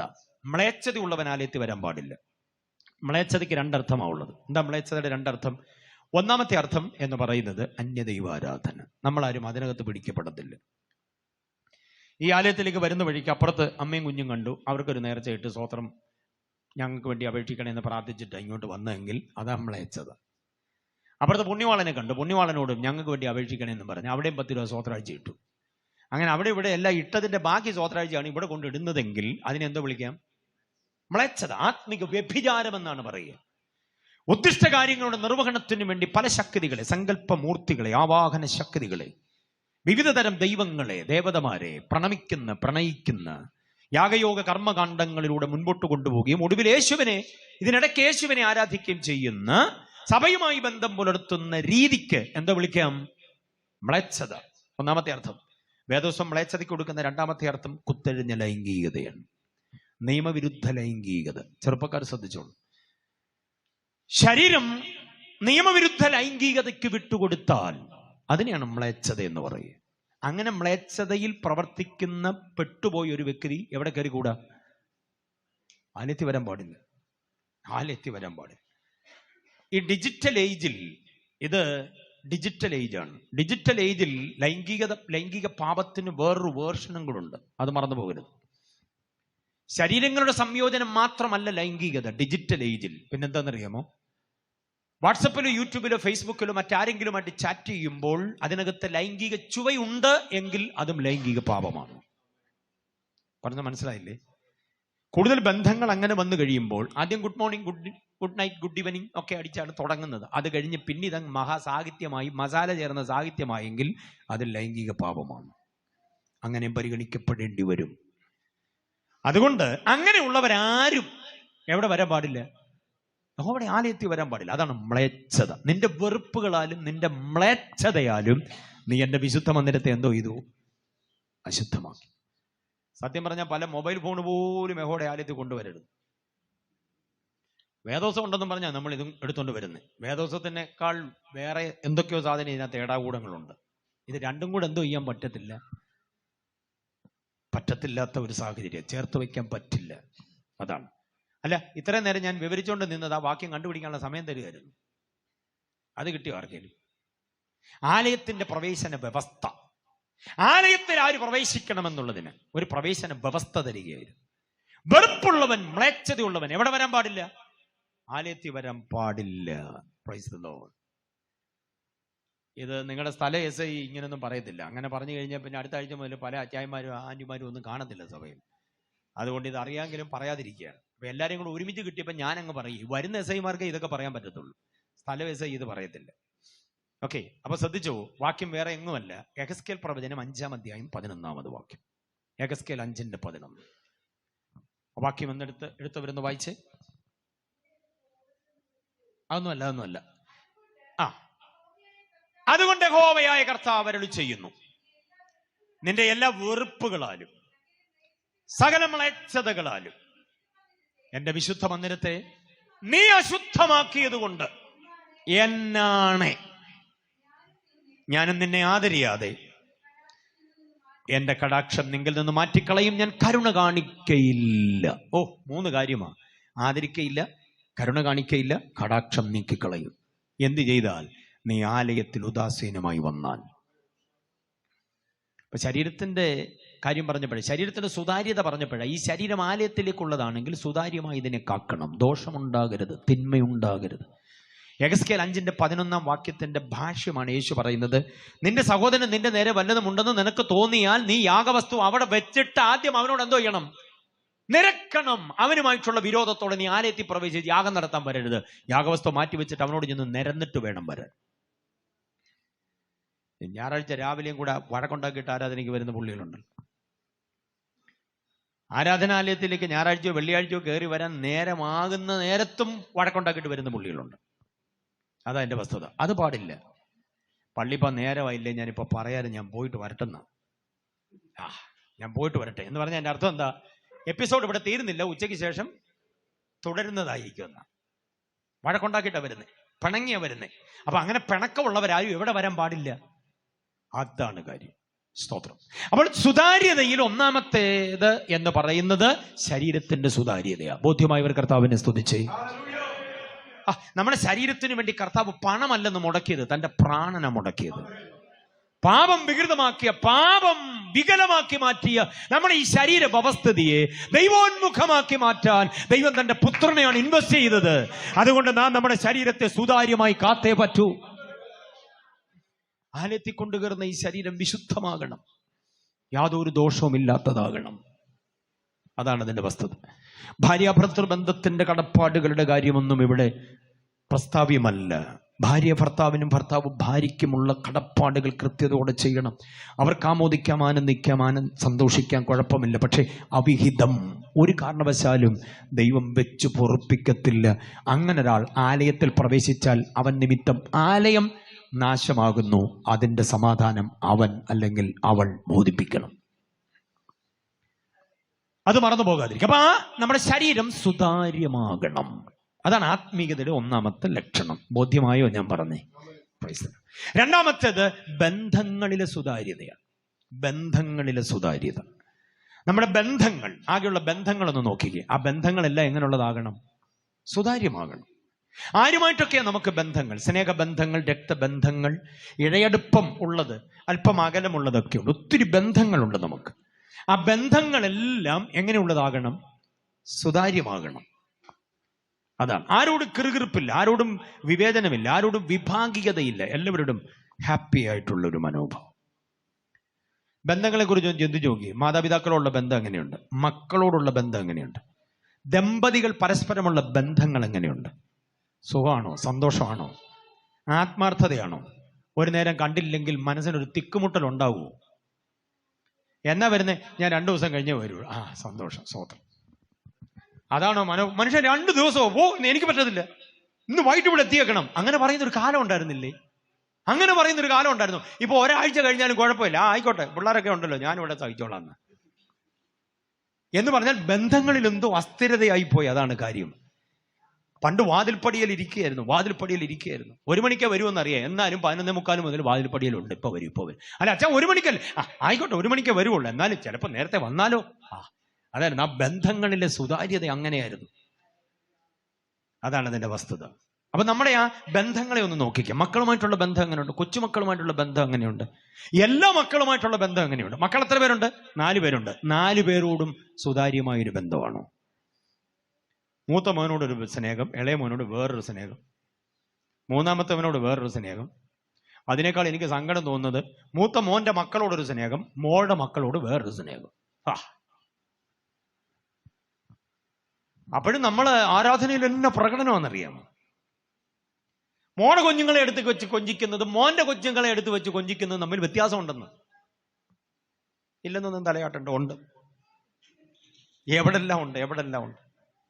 Price the Lord. ഗൾഫിലുള്ള മോനോടൊരു സ്നേഹം, ഇവിടെ നാട്ടിലൂടെ റബ്ബർ വെട്ടി നടക്കുന്ന മോനോട് വേറൊരു സ്നേഹം.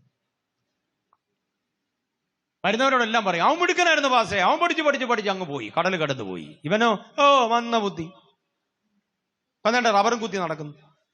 അമ്മച്ചിയുടെ പരാതിയാ, അപ്പച്ചന്റെ പരാതിയാ. അവസാനം കറങ്ങിക്കുത്തി താഴെ വീണ് കഴിയുമ്പോൾ എടുത്തോണ്ട് പ്രാഥമിക ആരോഗ്യ കേന്ദ്രത്തിലോട്ട് ഓടാൻ ആരേ ഉള്ളൂ? ഈ പാവപ്പെട്ടവനേ ഉള്ളൂ. അന്നമ്മ, ചിന്നമ്മ, ശോശാമ്മ, മേഴ്സി അകത്തുനിന്ന് പേര് വിളിക്കുന്നതനുസരിച്ച് കയ്യിൽ ഇങ്ങനെ വെച്ചോണ്ടിരിക്കുകയാണ്. അന്നേരം രണ്ടു ചുമക്ക് ഇടയിൽ കിട്ടുന്ന ഒരു ഇന്റർവ്യൂവിൽ അമ്മച്ചി ചോദിക്കുന്നു, അവനെ അറിയിച്ചായിരുന്നോടാ എന്നാ. അവനെ ഏത്? അവനെ വിളിച്ചപ്പോ പരിധിക്ക് പുറത്ത്. അവസാനം കിട്ടിയപ്പോ പറഞ്ഞാൽ അമ്മച്ചിക്ക് സീരിയസ് ആ, നീ വരാൻ പറ്റുമോ? ഞാൻ കഴിഞ്ഞ പ്രാവശ്യം കുടുംബമായിട്ട് വന്നിട്ട് പോയതല്ലേ ഉള്ളൂ, എന്താന്ന് വെച്ചാൽ അറിയിച്ചാൽ മതി, ഞാൻ എന്റെ കാഴ്ച തന്നേക്കാം. അമ്മച്ചിക്ക് നെഞ്ചകത്തിൽ അവനായിരുന്നു, ഇവനെ കൊള്ളത്തില്ലായിരുന്നു. അവസാനം ഇവൻ വേണം എല്ലാറ്റിനും. ഞാനൊരു കാര്യം പറയാം, നമ്മൾ സ്നേഹക്കുറവ് കൊണ്ട് ആരെയാണോ തഴഞ്ഞത് അവരെ നമ്മുടെ തലയ്ക്ക് മീതെ കൂടെ ദൈവം കൊണ്ടുവരും. അതുറപ്പാണ്. അത് സഭയിലും കുടുംബത്തിലും മക്കളിലും മരുമക്കളിലും കൊച്ചുമക്കളിലും എല്ലാം. അവൻ കൊള്ളുകയില്ലെന്ന് 100 വട്ടം പറഞ്ഞതാ. ഏറ്റവും അവസാനം അവനെ കൊണ്ട് ദൈവം കൊള്ളിച്ചു. മനസ്സിലാകുന്നുണ്ടോ? കൊള്ളി വെക്കാൻ അവനെ ഉണ്ടായിരുന്നുള്ളെന്ന് പറഞ്ഞാൽ മതിയല്ലോ. കൊള്ളത്തില്ലെന്ന് നമ്മൾ പറഞ്ഞവനെ കൊണ്ട് ദൈവം കൊള്ളി വെപ്പിച്ചു. അതാണ് അതിന്റെ വസ്തുത. അപ്പൊ നമ്മൾ തിരിച്ചറിയണം, ബന്ധങ്ങളിൽ എന്തോ വേണം? സുതാര്യത വേണം. ഒരു കടുങ്കൈയുടെ ചോദ്യം ഞാൻ ചോദിക്കട്ടെ. ഈ മൊബൈൽ ഫോണിൽ ഫീഡ് ചെയ്തിരിക്കുന്ന വ്യക്തികളുടെ എല്ലാ പേര് വിവരവും അവരുമായിട്ടുള്ള ഇടപാടും ഭാര്യയ്ക്ക് അറിയാവോ? ഭർത്താവിന് അറിയാവോ? നിങ്ങളുടെ മൊബൈൽ ഫോണിൽ നിങ്ങൾ ഫീഡ് ചെയ്ത് വെച്ചിരിക്കുന്ന മുഴുവൻ ആളുകളെയും നിങ്ങൾക്ക് പരസ്പരം അറിയാവോ? മക്കളെ, അവിവാഹിതരോട് ഞാൻ ചോദിക്കാം, നീ മൊബൈൽ ഫോണിൽ ഫീഡ് ചെയ്ത് വെച്ചിരിക്കുന്ന മുഴുവൻ നമ്പരും മമ്മി കണ്ട കുഴപ്പമാവൂ? പപ്പ കണ്ട കുഴപ്പം? ഇതാരുടെയാടാ ഈ നമ്പർ? ഇത് ഏതവളുടെ നമ്പരാണെന്ന് വല്ലതും ചോദിച്ച് കലിതുള്ളൂ? ബന്ധങ്ങളിൽ സുതാര്യത ഇല്ലെങ്കിൽ പിന്നെ നമ്മൾ എന്തിനാ ഇത് ചുമന്നുകൊണ്ട് നടക്കുന്നത്? സ്വത്രം ആകപ്പാടെ വല്ലാത്ത പ്രശ്നങ്ങളാണ് കുടുംബജീവിതത്തിനകത്ത്. വീട്ടിനകത്ത് ഭയങ്കര പ്രശ്നങ്ങളാണ്, വല്ലാത്ത പ്രതിസന്ധികളാണ്. മൊബൈൽ ഫോണ് ഇന്നൊരു വില്ലൻ താരമായി മാറുകയാണ്. ആ സമയത്തൊക്കെ കോള് വരുന്നുടനെ വല്ലാത്ത ഒരു മുഖഭാവങ്ങളും എടുത്തുകൊണ്ട് പോകേണ്ടി വരുന്ന ഒരവസ്ഥയും ഒക്കെ. കാരണം എന്താ? ബന്ധങ്ങളിൽ എന്തോ ഇല്ല, സുതാര്യതയില്ല. ബന്ധങ്ങളിൽ സുതാര്യതയില്ല. അതിനാ അവർ നിങ്ങളെ വിളിച്ച്, അവളെന്തിനാ നിങ്ങളെ വിളിച്ചേ എന്ന് ചോദിക്കുമ്പം ന്യായമായി ഉത്തരം പറയാനൊന്നുമില്ല, എന്തൊക്കെയോ മറുകൃതിയാ പറയുക. അങ്ങനെയുള്ളതായിരിക്കുന്ന കുടുംബജീവിതം, അങ്ങനെയുള്ളതായിരിക്കുന്ന ആത്മീയതയും ധാരാളമുണ്ട്. യഥാർത്ഥ ഒരു ആത്മീയനെ തിരിച്ചറിയുന്നത് അവന്റെ ബന്ധങ്ങളിലെ സുതാര്യതയാണ്. ബന്ധങ്ങളിൽ സുതാര്യതയാണ്. ഫിലിപ്പിയ ലേഖനം 1:20 അതിനാധാരമാണ്. ഫിലിപ്പർ 1:20 മറന്നുപോകരുത്. അങ്ങനെ ഞാൻ ഒന്നിലും ലജ്ജിച്ചു പോകാതെ പൂർണ്ണ ധൈര്യം പൂണ്ട് ക്രിസ്തുവിന്റെ ശരീരത്തിൽ ജീവനാലാകട്ടെ മരണത്താലാകട്ടെ എപ്പോഴും എന്ന പോലെ ഇപ്പോഴും മഹിമപ്പെടുകയുള്ളൂ എന്ന് പ്രതീക്ഷിക്കുകയും പ്രത്യാശിക്കുകയും ചെയ്യും. ഫിലിപ്പർ 1:20 ഒരിക്കലും മറന്നു പോകരുത്. ക്രിസ്ത്യ ജീവിതത്തിൽ ഒരിക്കലും മറക്കരുത്. അങ്ങനെ ഞാൻ ഒന്നിലും ലജ്ജിച്ചു പോകാതെ പൂർണ്ണ ധൈര്യത്തോട് എന്നൊക്കെ പറഞ്ഞാൽ എന്തോ മനസ്സിലായച്ച? ഒന്നിലും ലജ്ജിച്ചു പോകാതെ. ഒന്നിനും ലജ്ജിച്ചു പോകാതെ എന്ന് പറഞ്ഞാൽ ഒരു മനുഷ്യന്റെ ജീവിതത്തിൽ ഒരു റോളല്ല, അനവധി നിരവധി റോളുകളുണ്ട്. ഈ റോളുകളിൽ ഒന്നും എന്ത് ചെയ്യരുത്? പോകരുത്, ലജ്ജിച്ചു പോകരുത്. കുഞ്ഞുമക്കൾക്ക് മനസ്സിലാവുന്നുണ്ടോ ഈ പറയുന്നത്? നമുക്ക് ജീവിതത്തിൽ ഒരു റോളല്ല, പിന്നെ ഒത്തിരി റോളുകളുണ്ട് നമുക്ക്. അത് ചെയ്തേ പറ്റുള്ളൂ. ആ റോളുകളിൽ ഒന്നും നമ്മൾ എന്ത് ചെയ്തു പോകരുത്? ലജ്ജിച്ചു പോകരുത്. ഞാൻ നിങ്ങളുടെ മുമ്പിൽ നിങ്ങളുടെ പ്രസംഗകൻ എന്ന റോളിലാണ് ഇപ്പം നിൽക്കുന്നത്. നിങ്ങളുടെ പ്രസംഗകൻ എന്ന റോളിൽ ആ പ്രസംഗം ഞാൻ വേണ്ടും പോലെ ചെയ്യുന്നില്ലെങ്കിൽ ഞാൻ ലജ്ജിച്ചു പോയി. പക്ഷെ പ്രസംഗകൻ എന്ന റോള് മാത്രമല്ല, എൻ്റെ ജീവിതത്തിൽ വേറെ എത്രയോ റോളുകളുണ്ട്. ഞാനൊരു സ്ത്രീയുടെ ഭർത്താവാണ്. കഴിഞ്ഞ 26 വർഷം. ഈ ജൂൺ 12 ഞങ്ങളുടെ വെഡിങ് ആനിവേഴ്സറി 27ലേക്ക് കയറുകയാണ്. ഓക്കെ, അപ്പൊ 27 വർഷമാകാൻ പോകുന്നു ഞങ്ങളുടെ ദാമ്പത്യ ജീവിതം. ഒരു സ്ത്രീയുടെ ഭർത്താവാണ് ഞാൻ. 2 ആൺപിള്ളേരുടെ പിതാവാണ് ഞാൻ. അപ്പൊ പ്രസംഗകൻ എന്ന റോളുണ്ട്, ഭർത്താവ് എന്ന റോളുണ്ട്, അപ്പൻ എന്ന റോളുണ്ട്. എൻ്റെ മാതാപിതാക്കളുടെ ഏക മകനാണ് ഞാൻ. അങ്ങനെ റോളുണ്ട്. വേറെ അപ്പനും അമ്മയുണ്ട്, അവരുടെ ഏക മരുമകനാണ് ഞാൻ. റോള് മാറുന്ന കണ്ടോ? എനിക്ക് 3 സഹോദരിമാരാണുള്ളത്. 3 സഹോദരിമാരുടെ ഏക ആങ്ങളെയാണ് ഞാൻ. റോള് മാറുകയാണ് അവിടെ. ആ 3 സഹോദരിമാർക്കും കൂടെ 3, 3, 6, 3, 9 മക്കളുണ്ട്. അവരുടെ ഏക അങ്കിളാണ് ഞാൻ. ഈ 3 സഹോദരിമാർക്കും കൂടെ 3 ഭർത്താക്കന്മാർ, അവരുടെ അളിയനാണ് ഞാൻ. എൻ്റെ ഭാര്യയ്ക്ക് 5 ആങ്ങളമാര്, അവരുടെ അളിയനാണ് ഞാൻ. എൻ്റെ കാര്യം കേട്ടോണ്ടിരിക്കാൻ എന്നാ സുഖം നോക്കിയേ. നിങ്ങളുടെ കാര്യം ഒന്ന് കേട്ടെ.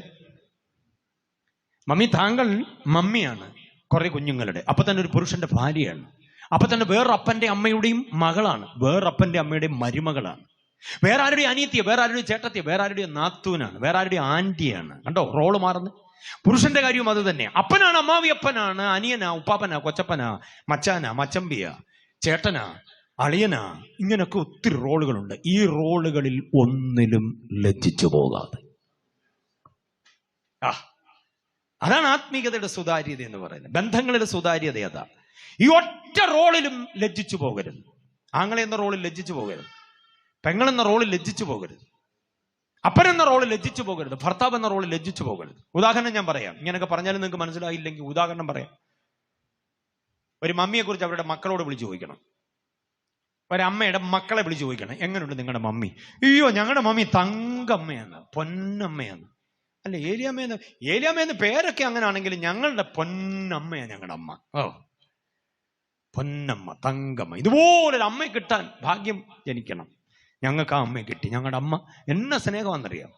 അപ്പൊ മക്കൾ വാതോരോത് അമ്മയെക്കുറിച്ച് ഇങ്ങനെ പറയുക. ആ അമ്മയുടെ മരുമക്കളെ വിളിച്ച് ചോദിക്കണം, തള്ള എങ്ങനെയുണ്ട്, തള്ള എങ്ങനെയുണ്ടെന്ന് നമ്മൾ അങ്ങോട്ട് ചോദിക്കുന്നുടനെ ആ മരുമോൾ ഇങ്ങോട്ട് പറയും, മോളെ വിളിച്ചാണ്ട് നിങ്ങൾ ചോദിച്ചായിരുന്നില്ല, മോൾ എന്നാ പറഞ്ഞു? മോള് പറഞ്ഞു തങ്കമ്മയാണ്. കൊള്ളാം, അവരെ പോലെ ഒരു ഉരുക്കമ്മ വേറെ ഉണ്ടോ? ഇതുപോലെ ഒരു കല്ലമ്മ വേറെ ഉണ്ടോ? അങ്ങനെ പറയാൻ കാരണം, അടിസ്ഥാനപരമായ കാരണം എന്താന്ന് ചോദിച്ചാൽ, അമ്മ എന്ന റോളിൽ ഷൈൻ ചെയ്യുന്നവർക്ക് അമ്മാവിയമ്മ എന്ന റോളിലേക്ക് വന്നപ്പം കരികട തിത്തയിന്ന് താഴെ പോയി. മോനെ ഇഷ്ടമാ, മോന്റെ ഭാര്യ ഇഷ്ടമല്ല. മോളെ ഇഷ്ടമാ, മോക്ക് ചെലവിന് കൊടുക്കുന്ന മരുമകനെ ഇഷ്ടമല്ല. അങ്ങനത്തെ ഒരു സ്ഥിതിയിലേക്ക് മാറി.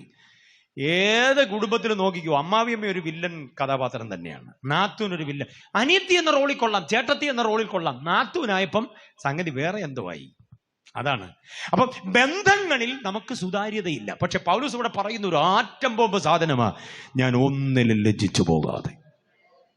എനിക്ക് ഏതൊക്കെ റോളുകളുണ്ടോ, തിമോത്തിയോസുമായിട്ട് എനിക്കൊരു ബന്ധമുണ്ട്, തീത്തോസുമായി, തിഹിക്കോസുമായി, അക്വിലാസുമായിട്ട് എനിക്കൊരു ബന്ധമുണ്ട്, അവന്റെ ഭാര്യ പ്രിസ്കില്ലയുമായി എനിക്കൊരു ബന്ധമുണ്ട്, ഫേബയുമായിട്ട് എനിക്കൊരു ബന്ധമുണ്ട്, ത്രുഫൈനയും ത്രുഫോസയുമായിട്ട് എനിക്ക് ബന്ധമുണ്ട്. പക്ഷേ ആ ബന്ധങ്ങളിൽ ഞാൻ പൂർണ്ണ ധൈര്യം കൊള്ളുന്നു. ഇവിടെ പ്രസംഗമൊക്കെ കൊള്ളാം, ഭയങ്കര, പക്ഷേ ആളത്ര പോരാ. അങ്ങനൊന്നും പൗലോസിനെ കുറിച്ച് ആർക്കും പറയാൻ പറ്റില്ല. അതാ താൻ പറയുന്നത്, ഞാൻ പൂർണ്ണ ധൈര്യം പൂണ്ടു. പ്രസംഗിക്കാൻ കൊള്ളാം, ശുശ്രൂഷിക്കാൻ കൊള്ളാം, മറ്റെല്ലാ പരിപാടിക്കും കൊള്ളാം, വീട്ടിൽ താമസിപ്പിക്കാൻ കൊള്ളത്തില്ലെന്ന് വരുന്ന ചില ആളുകളുണ്ട്. കേട്ടിട്ടുണ്ടോ? ഇനിയിപ്പോ രാത്രിയായി പോകും, 10 മണി കഴിഞ്ഞ് ബസ്സുണ്ട്, ബസ്സേ ഞങ്ങളെ കൊണ്ടുവിടാം. 10 മണി കഴിഞ്ഞാലും കൊണ്ടുവിടാം. അല്ല മഴയൊക്കെ സാരമില്ല, എവിടാ അത്, എത്ര കിലോമീറ്റർ ഉണ്ട്? 10-30 കിലോ. അതിനല്ലേ വണ്ടി ഇവിടെ കിടക്കുന്നത്. പിള്ളേരെ പറഞ്ഞു വിട്ടാൽ അവർ വീട്ടിൽ കൊണ്ടുവിടും. എന്നാൽ ഇവിടെ കിടത്തുന്നില്ല. കാര്യം എന്താ? ബന്ധങ്ങളിൽ സുതാര്യത ഇല്ലതാ കാര്യം. ബന്ധങ്ങളിൽ ഒരു വാക്യം വായിച്ച്, 1 തെസ്സലോനിക്കർ ലേഖനം 2-ാം അധ്യായം അതിന്റെ 10-ാം വാക്യം. 1 തെസ്സലോനിക്കർ 2:10. 1 തെസ്സലോനിക്കർ ശ്രദ്ധിച്ചു കേട്ടോണം എല്ലാവരും ആ വാക്യം. വിശ്വസിക്കുന്ന നിങ്ങളുടെ ഇടയിൽ ഞങ്ങൾ എത്ര പവിത്രമായും നീതിയായും അനന്യമായും നടന്നു എന്നതിന് നിങ്ങളും ദൈവവും മുതൽ നിങ്ങളോടൊപ്പം ഉണ്ട്. ഞങ്ങൾ നിങ്ങളുടെ വീട്ടിലാണ് ഞങ്ങൾ വിശ്രമിച്ച്, നിങ്ങളുടെ സഹോദരിമാരെ ഞങ്ങൾക്ക് ഭക്ഷണം ഉണ്ടാക്കി തന്നു, നിങ്ങളുടെ കുഞ്ഞുങ്ങൾ ഞങ്ങളോടൊപ്പം ഉണ്ടായിരുന്നു, നിങ്ങളുടെ പുരുഷന്മാർ ഞങ്ങളോടൊപ്പം പ്രവർത്തനത്തിനുണ്ടായിരുന്നു. നിങ്ങൾ പറ, പവിത്രമായും നീതിയായും അനന്യമായും അല്ലാതെ നിങ്ങളോട് ആരോടെങ്കിലും ഇടപെട്ടിട്ടുണ്ടോ ഞങ്ങൾ? എന്നെ പ്രാഗൽഭ്യം നോക്കിക്കേ. പൗലോസിനെ ഞാൻ നമിക്കുന്നതിന്റെ കാരണം അതാ. യേശു കഴിഞ്ഞാൽ പിന്നെ ഞാൻ ഏറ്റവും അധികം വാചാലനാകുന്നത് പൗലോസിന്റെ പേരില്ല. അതിന്റെ കാരണം ഇതാ, അദ്ദേഹത്തിന്റെ ജീവിതത്തിന്റെ സുതാര്യത ഭയങ്കരമാണ്. നിങ്ങളുടെ ഇടയിൽ ഞങ്ങൾ എത്ര പവിത്രമായും അനന്യമായും നീതിയായും ഇടപെട്ടു എന്നതിന് ആര് സാക്ഷി?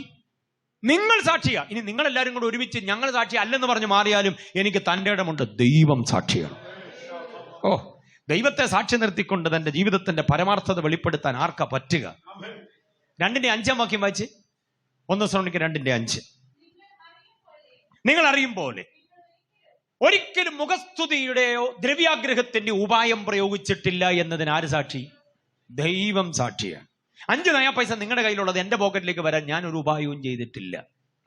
മുഖസ്തുതി, അച്ഛാ അച്ഛാ അച്ഛാ, ആന്റി ആന്റി, അങ്കളെ എന്നൊക്കെ പറഞ്ഞ് ആരുടെയും പുറകെ ഞങ്ങൾ നടന്നിട്ടില്ല.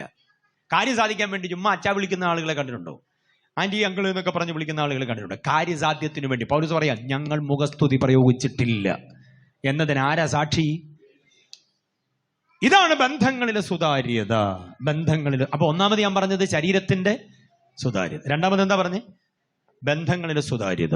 മൂന്നാമത്തേത് കേട്ടോണം, ഉത്തരവാദിത്വത്തിലെ സുതാര്യത, അല്ലെങ്കിൽ ദൗത്യ നിർവഹണത്തിലെ സുതാര്യത. അതാണ് ആത്മീയന്റെ ലക്ഷണം. ദൗത്യ നിർവഹണത്തിൽ സുതാര്യത വേണം എന്ന് പറഞ്ഞാൽ ചെയ്യുന്നത് ആരുടെയെങ്കിലും ഉദ്ദണ്ണത്താലോ നിർബന്ധത്താലോ അല്ല, ഞാൻ കർത്താവിന് വേണ്ടി ചെയ്യുന്നു. സ്വതന്ത്രം പറയാമോ? ആർക്ക് വേണ്ടി ചെയ്യുന്നു? കർത്താവിന് വേണ്ടി ചെയ്യുന്നു. അതിനുവേണ്ടി ഞാൻ വേർപ്പൊഴിക്കേ പറ്റൂ, അതിനുവേണ്ടി രക്തമൊഴിക്കേണ്ട വന്നാലും കുഴപ്പമില്ല, കർത്താവിന് വേണ്ടിയല്ലേ. അതാണ് അപ്പം ദൗത്യ നിർവഹണത്തിലെ സുതാര്യത. ദൗത്യ നിർവഹണം വായിച്ച 9-ാം അധ്യായം 27-ാം വാക്യം. 1 Corinthians 9:27. 9:23 ആദ്യം വായിക്കണം. 9:23. 1 Corinthians 9:23.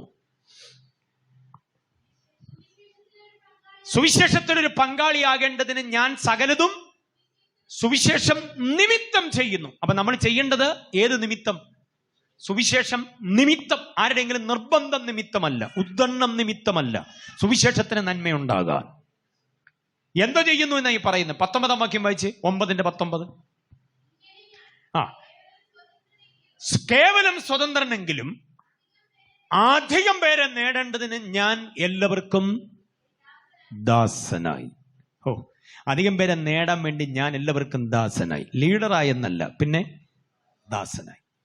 ലീഡറാകാൻ വേണ്ടിയുള്ള കിടമത്സരങ്ങൾ നമ്മുടെ ഇടയിൽ പലപ്പോഴും, ആത്മീയ തലത്തിൽ പലയിടങ്ങളിലും. നേതാവാകണം, ഉന്നത സ്ഥാനീയനാകണം. ഇവിടെ ലോകം കണ്ട വിശ്വപ്രസിദ്ധനായ ദൈവദാസൻ പറയുന്നു, അധികം പേരെ നേടേണ്ടതിന് ഞാൻ ആരായി? ദാസനായി. അത് കർത്താവിന് സമാനമായൊരു ദർശനമല്ലേ? ഞാൻ ശുശ്രൂഷ ചെയ്യിപ്പിക്കാനല്ല വന്നത്, പിന്നെ ദാസനാകേണ്ടതിനാ വന്നത്. ക്രൂശിലെ മരണത്തോളം അനുസരണമുള്ള ദാസനായി മാറിയ കർത്താവിനെ അങ്ങനെ തന്നെ പിൻപറ്റി ഗുരുവിന് തുല്യനായി തീർന്ന ഒരു ശിഷ്യൻ പറയുക, ഞാൻ എല്ലാവർക്കും ദാസനായി മാറി. അതാണ് ദൗത്യ നിർവഹണത്തിലെ സുതാര്യത. Price the Lord. 9:12 വാക്യത്തിന്റെ അവസാന ഭാഗം നോക്കിക്കേ. 9 ക്രിസ്തുവിന്റെ സുവിശേഷത്തിന് വിഘ്നം വരുത്താതിരിപ്പാൻ സകലതും പൊറുക്കുന്നു. അപ്പം ഞാൻ ചെയ്തു വരുന്ന പ്രവർത്തികൾ സുവിശേഷം നിമിത്തമാണ്, ക്രിസ്തുവിന് വേണ്ടിയ, ക്രിസ്തുവിന്റെ നാമ മഹത്വത്തിന് വേണ്ടിയാണ്. അപ്പൊ സുതാര്യമായ ദൗത്യ നിർവഹണം. Price the Lord. വായിക്കേണ്ട ഏറ്റവും മഹത്തായ മറ്റൊരു വാക്യം കിടക്കുകയാണ്. 20:24 വായിച്ച. അപ്പോസ്തലപ്രവൃത്തി 20:24. എങ്കിലും ഞാൻ എൻ്റെ പ്രാണനെ വിലയേറിയതായി എണ്ണുന്നില്ല. എൻ്റെ ഓട്ടവും ദൈവകൃപയുടെ സുവിശേഷവും കർത്താവായ യേശു തന്ന ശുശ്രൂഷ തികയ്ക്കണമെന്നേ എനിക്കുള്ളൂ. ദൗത്യ നിർവഹണത്തിന്റെ സുതാര്യതയ്ക്ക് ഏറ്റവും അനുയോജ്യമായൊരു വാക്യം അതാ. എന്നെ ദൈവം ഏൽപ്പിച്ച ഈ ദൗത്യം എനിക്ക് എന്ത് ചെയ്യണം? നിർവഹിക്കണം, പൂരിപ്പിക്കണം, പൂർത്തീകരിക്കണം. എനിക്ക് ഇടയ്ക്കിട്ടിട്ട് പോകാൻ പറ്റില്ല. എനിക്കിതിനെ പൂർത്തിയാക്കണം. ആ പൂർത്തിയാക്കുന്നതിന്റെ പ്രഖ്യാപനമാ നമുക്ക് കേൾക്കാൻ കഴിയുന്നത് 2 തിമോത്തിയോസ് 4:7. ഞാൻ ഓട്ടം തികച്ചു, ഞാൻ വിശ്വാസം കാത്തു, ഇനി നീതിയുടെ കിരീടം എനിക്കായി വച്ചിരിക്കുന്നു. എനിക്ക് മാത്രമല്ല, ഇതുപോലെ പൂർത്തീകരിച്ചവർക്കെല്ലാവർക്കും വേണ്ടി കൊടുപ്പാൻ അവന്റെ കയ്യിലുണ്ട്. ഗുരുവിനെ പോലെയായി ശിഷ്യൻ എന്ന് പറയുന്നതിന് വീണ്ടും ഒരു ഉദാഹരണം ഞാൻ തരികയാണ്. നിവർത്തിയായി എന്ന് പറഞ്ഞ് മരണത്തിലേക്ക് നടന്നു കയറിയ ഒരു ഗുരുവിനെ അങ്ങനെ തന്നെ അനുകരിച്ചവൻ പറയുക, ഞാൻ തികച്ചു. തികച്ചു തികച്ചു എന്ന് 2 പേരെ പറഞ്ഞിട്ടുള്ളൂ. ഒന്ന് യേശു, അത് കഴിഞ്ഞ പിന്നെ പൗലോസ. യേശു പറയുന്നു, തികച്ചിരിക്കുന്നു, ടെറ്റലസ്റ്റായി, ഇറ്റ് ഈസ് ഫിനിഷ്ഡ് എന്ന് പറഞ്ഞിട്ടാണ് മരണത്തിലേക്ക് താൻ കയറുന്നത്. ഗുരുവും നാഥനുമായവനെ അങ്ങനെ തന്നെ അനുകരിച്ചുകൊണ്ട് യേശുവിൻ്റെ ഏറ്റവും വലിയ അനുഗാമി അപ്പോസ്തലനായ പൗലോസ്, വിശ്വം കണ്ട ഏറ്റവും വലിയ സുവിശേഷകൻ, പറയുക, ഞാൻ എൻ്റെ ഓട്ടം തികച്ചു. ഇടയ്ക്കിട്ടിട്ട് പോയ ഒത്തിരി ആളുകളുണ്ട്. ദേമാസ് ഇടയ്ക്ക് പോയില്ലേ? ഹുമനയോസും ഫിലേത്തോസും വിശ്വാസ കപ്പൽ തകർന്നു പോയില്ലേ? അനന്യാസ സഫീറയും പോയില്ലേ? യേശുവിനോടൊപ്പം മുട്ടി 3.5 വർഷം നടന്നിരുന്ന യൂദ നാശയോഗ്യനായി പോയില്ലേ? അങ്ങനെ എത്ര ആളുകൾ. പ്രവാചകനോടൊപ്പം നടന്നിരുന്ന ഗേഹസി കുഷ്ഠരോഗം ബാധിച്ചു പോയില്ലേ? എത്ര ദയനീയമായിരിക്കുന്നൊരു അധപ്പതനമാണ്. അങ്ങനെ പോയവർ ഒത്തിരി ആളുകള്. ഒരുവൻ നിന്ന് പറയുക, ഞാൻ തികച്ചിരിക്കുന്നു. അതാണ് ആത്മീയതയുടെ ദൗത്യ നിർവഹണം. ആരും നിർബന്ധിക്കാതെ തന്നെ നമ്മെ ഏൽപ്പിച്ചത് എന്താണെന്ന് തിരിച്ചറിഞ്ഞ് മുൻപോട്ട് പോകാൻ കഴിയുന്നതാണ് സുതാര്യത. അടുത്ത നാലാമത്തെ ഒരെണ്ണം കൂടെ പറയാം. ആരാധനയിലെ സുതാര്യതയാണ്. ആരാധനയിലെ സുതാര്യത. ആരാധനയിൽ സുതാര്യത വേണം. ഒരു കടമ നിർവഹിക്കുന്നത് പോലെ ചെയ്തിട്ട് കാര്യമില്ല. ആരാധന, ആത്മികന്റെ ആരാധന സുതാര്യതയുടെ ആത്മാവ് ആരാധനയാകണം. ആരാധന സുതാര്യമാകണമെങ്കിൽ അതിന് നാം അറിയേണ്ട ചില വാക്യങ്ങൾ ഞാൻ കോർത്തിണക്കിത്തരാം. ഏറ്റവും പ്രധാനമായ 4 വാക്യങ്ങൾ.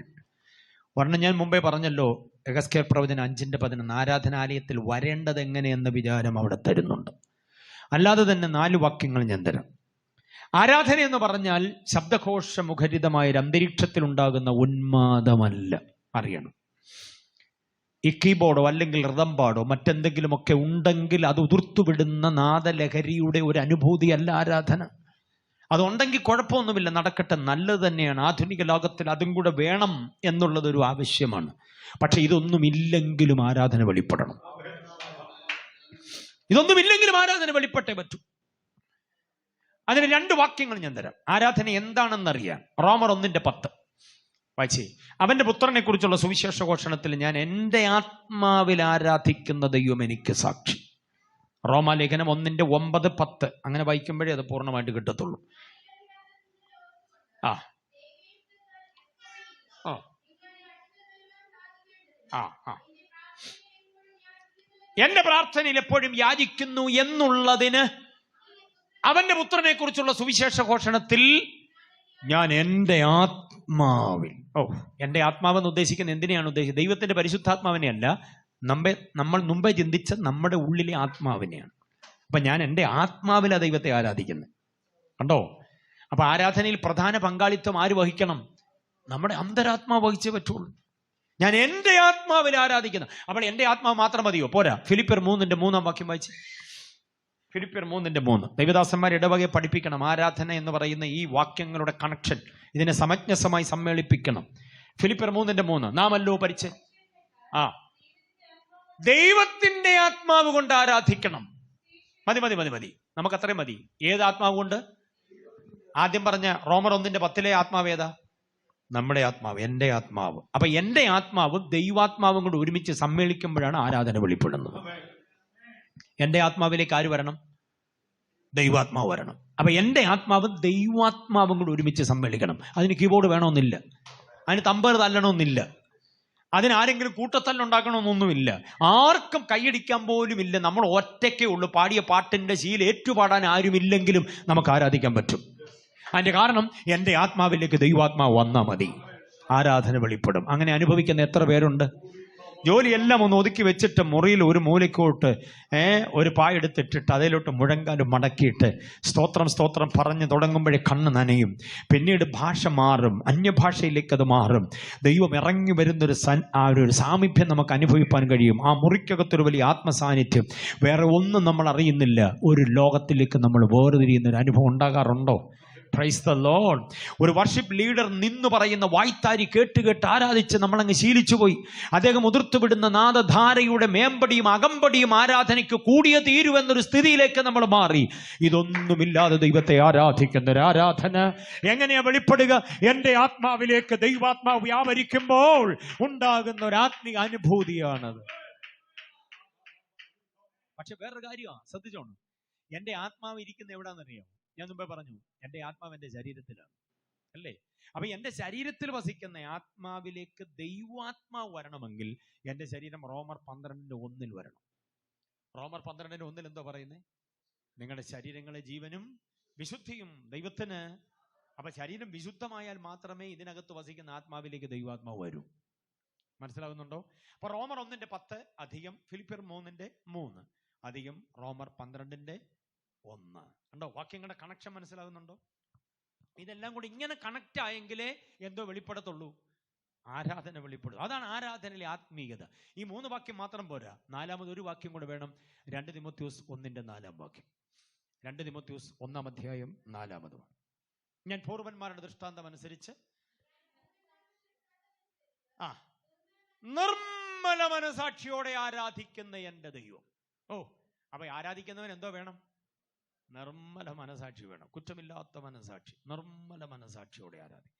അപ്പൊ ആരാധന എന്നൊക്കെ പറഞ്ഞാൽ ചുമ്മാ ഒരു കർമ്മമല്ലെന്നൊക്കെ മനസ്സിലായോ? ഇപ്പോൾ വന്ന് ഒരു പാട്ടുമൊക്കെ പാടി ഒരു സങ്കീർത്തനമൊക്കെ വായിച്ച് അല്പസമയം ഒരുമിച്ച് നിന്ന് ഏതാണ്ടൊക്കെ കാണിച്ചിട്ട് പോകുന്ന അല്ല ആരാധന. എൻ്റെ ആത്മാവും ദൈവാത്മാവും കൂടെ സമ്മേളിക്കുന്ന മഹത്തായ സംരംഭമാണ് ആരാധന. അങ്ങനെ സമ്മേളിക്കണമെങ്കിൽ എൻ്റെ ആത്മാവിരിക്കുന്ന ശരീരം വിശുദ്ധമാകണം. മാത്രമല്ല, അങ്ങനെ ഒരു സമ്മേളനം ഉണ്ടാകണമെങ്കിൽ എൻ്റെ മനസാക്ഷി നിർമ്മലമാകണം. ആരോടും കുറ്റമില്ലാത്തൊരു മനസാക്ഷി, ആരോടും ദോഷമില്ലാത്തൊരു മനസാക്ഷി, സർവവും അറിയുന്ന സർവജ്ഞാനിയായ കർത്താവിൻ്റെ കണ്ണുകൾക്ക് തൃപ്തിയായൊരു മനസാക്ഷിയുടെ ഉടമയായി നാം മാറുമ്പോൾ ആരാധന വെളിപ്പെടുന്നത്. കരങ്ങൾ ഉയർത്തി കർത്താവിനെ സ്തുതിച്ചാട്ടെ.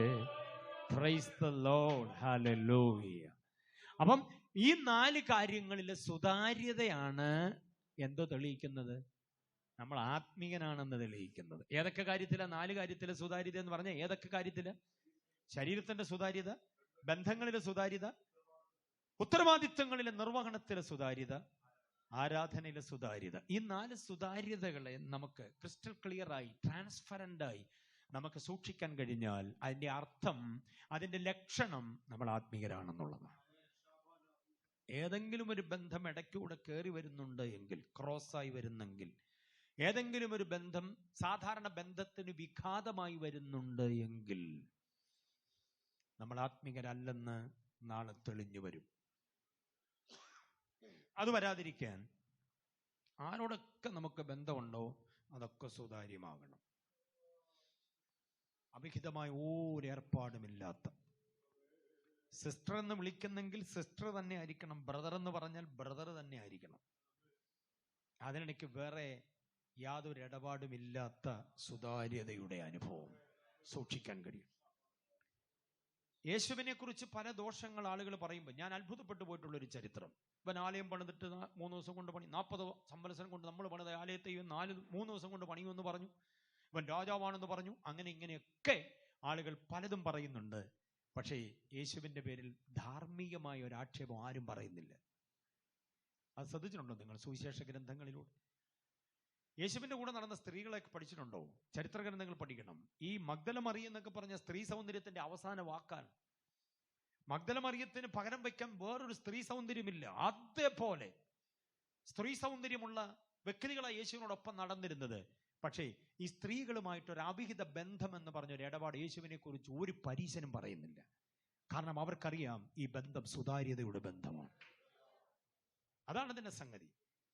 ശിമോൻ പോലും, ഇവള് ഒരു സ്ത്രീ വന്നിട്ട് അവന്റെ കാൽക്കൽ വെങ്കൽ ഭരണി പൊട്ടിച്ച് തൈലമൊഴിച്ച് മുടികൊണ്ട് തുവർത്തുമ്പോൾ ശിമോൻ പറയുന്ന ഒരു അടക്കം പറച്ചിലുണ്ട്. അവൻ സ്വഗതം പറയുന്നുണ്ട്. ഇവൾ ആരെന്നറിഞ്ഞിരുന്നെങ്കിൽ ഇവൻ ഇതിന് എന്ത് ചെയ്യത്തില്ലായിരുന്നു? അനുവദിക്കയില്ലായിരുന്നു. യേശു അവൻ മനസ്സിൽ പറഞ്ഞത് യേശു പരസ്യമായിട്ട് പറഞ്ഞിട്ട് അവനോട് ചോദിക്കുന്നുണ്ട്. ആ ഭാഗം നിങ്ങൾ ഓർക്കുന്നുണ്ടോ? അതിന്റെ ചരിത്രം പറയുന്നത് ബാർക്ലയാണെന്ന് തോന്നുന്നു. ബാർക്ലേ അതിന്റെ ചരിത്രം പറയുന്നുണ്ട്. ഒരു സാധു വീട്ടിലെ പെൺകുട്ടിയെ ഒടുവിൽ പൊതു സ്വത്താക്കി വേശ്യാവൃത്തിയിലേക്ക് ഇറക്കി വിട്ട ആളാണ് ഈ ശിമോൻ. ശിമോന്റെ കയ്യിലെ ഒരു ധനാഗമനത്തിന്റെ വഴിയാണ് ഈ സ്ത്രീ. അതുകൊണ്ട് അവനറിയാം അവളെക്കുറിച്ച്. പക്ഷെ യേശുവിന് അവനേക്കാൾ അധികം ഇവളെ അറിയാം. യേശുവിന്റെ കൂടെ കൂടിയവരാരും വഴിയാധാരമായില്ല. യേശു അവരെ ആരെയും ദുർവിനിയോഗം ചെയ്തിട്ടില്ല. ഇതാകണം, അതേ പ്രകൃതമാകണം എൻ്റെയും നിങ്ങളുടെയും ആത്മീക ജീവിതം. ആണും പെണ്ണുമായിട്ടുള്ള നമ്മുടെ ബന്ധങ്ങൾ, ചെറുതും വലുതുമായിട്ടുള്ള നമ്മുടെ ബന്ധങ്ങൾ, നമ്മളെ ഏൽപ്പിച്ച ദൗത്യങ്ങളിലെ നിർവഹണ ബന്ധങ്ങൾ, ഇതെല്ലാം സുതാര്യമാകണം എന്ന് കർത്താവ് ആഗ്രഹിക്കുന്നു. അത് ആത്മീയതയുടെ ഏറ്റവും വലിയ ലക്ഷണമാണ്. ബോധ്യമായവർ കരങ്ങൾ ഉയർത്തി കർത്താവിനെ സ്തുതിച്ചാട്ടെ.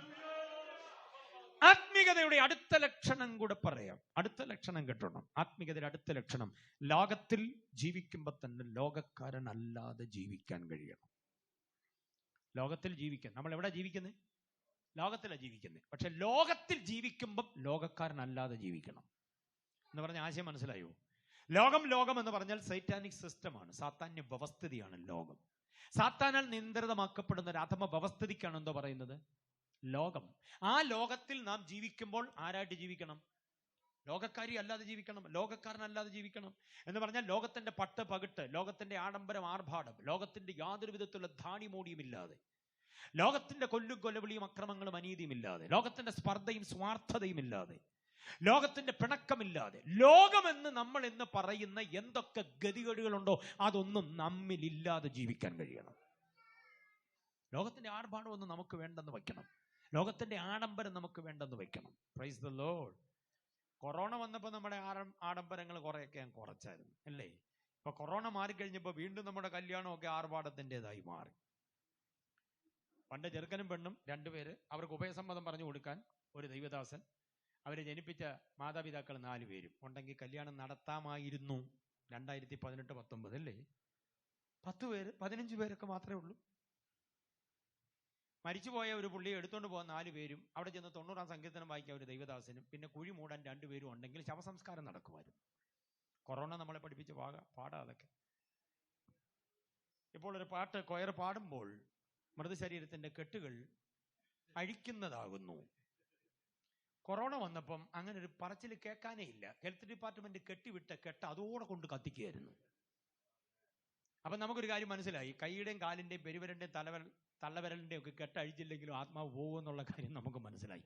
കൊറോണ ഇത് പഠിപ്പിക്കാൻ അങ്ങ് ചൈനയിൽ വരേണ്ടി വന്നു അധ്യാപകനായിട്ട്. മനസ്സിലായില്ലോ. ഒത്തിരി കാര്യങ്ങൾ നമ്മൾ പഠിച്ചു. വെഡിങ് ആനിവേഴ്സറി, 45-ാം വെഡിങ് ആനിവേഴ്സറി അച്ഛനും അമ്മാമ്മയും കൂടെ ആഘോഷിക്കുക. പിള്ളേരെല്ലാം കൂടെ ഓൺലൈനിൽ കാണുക.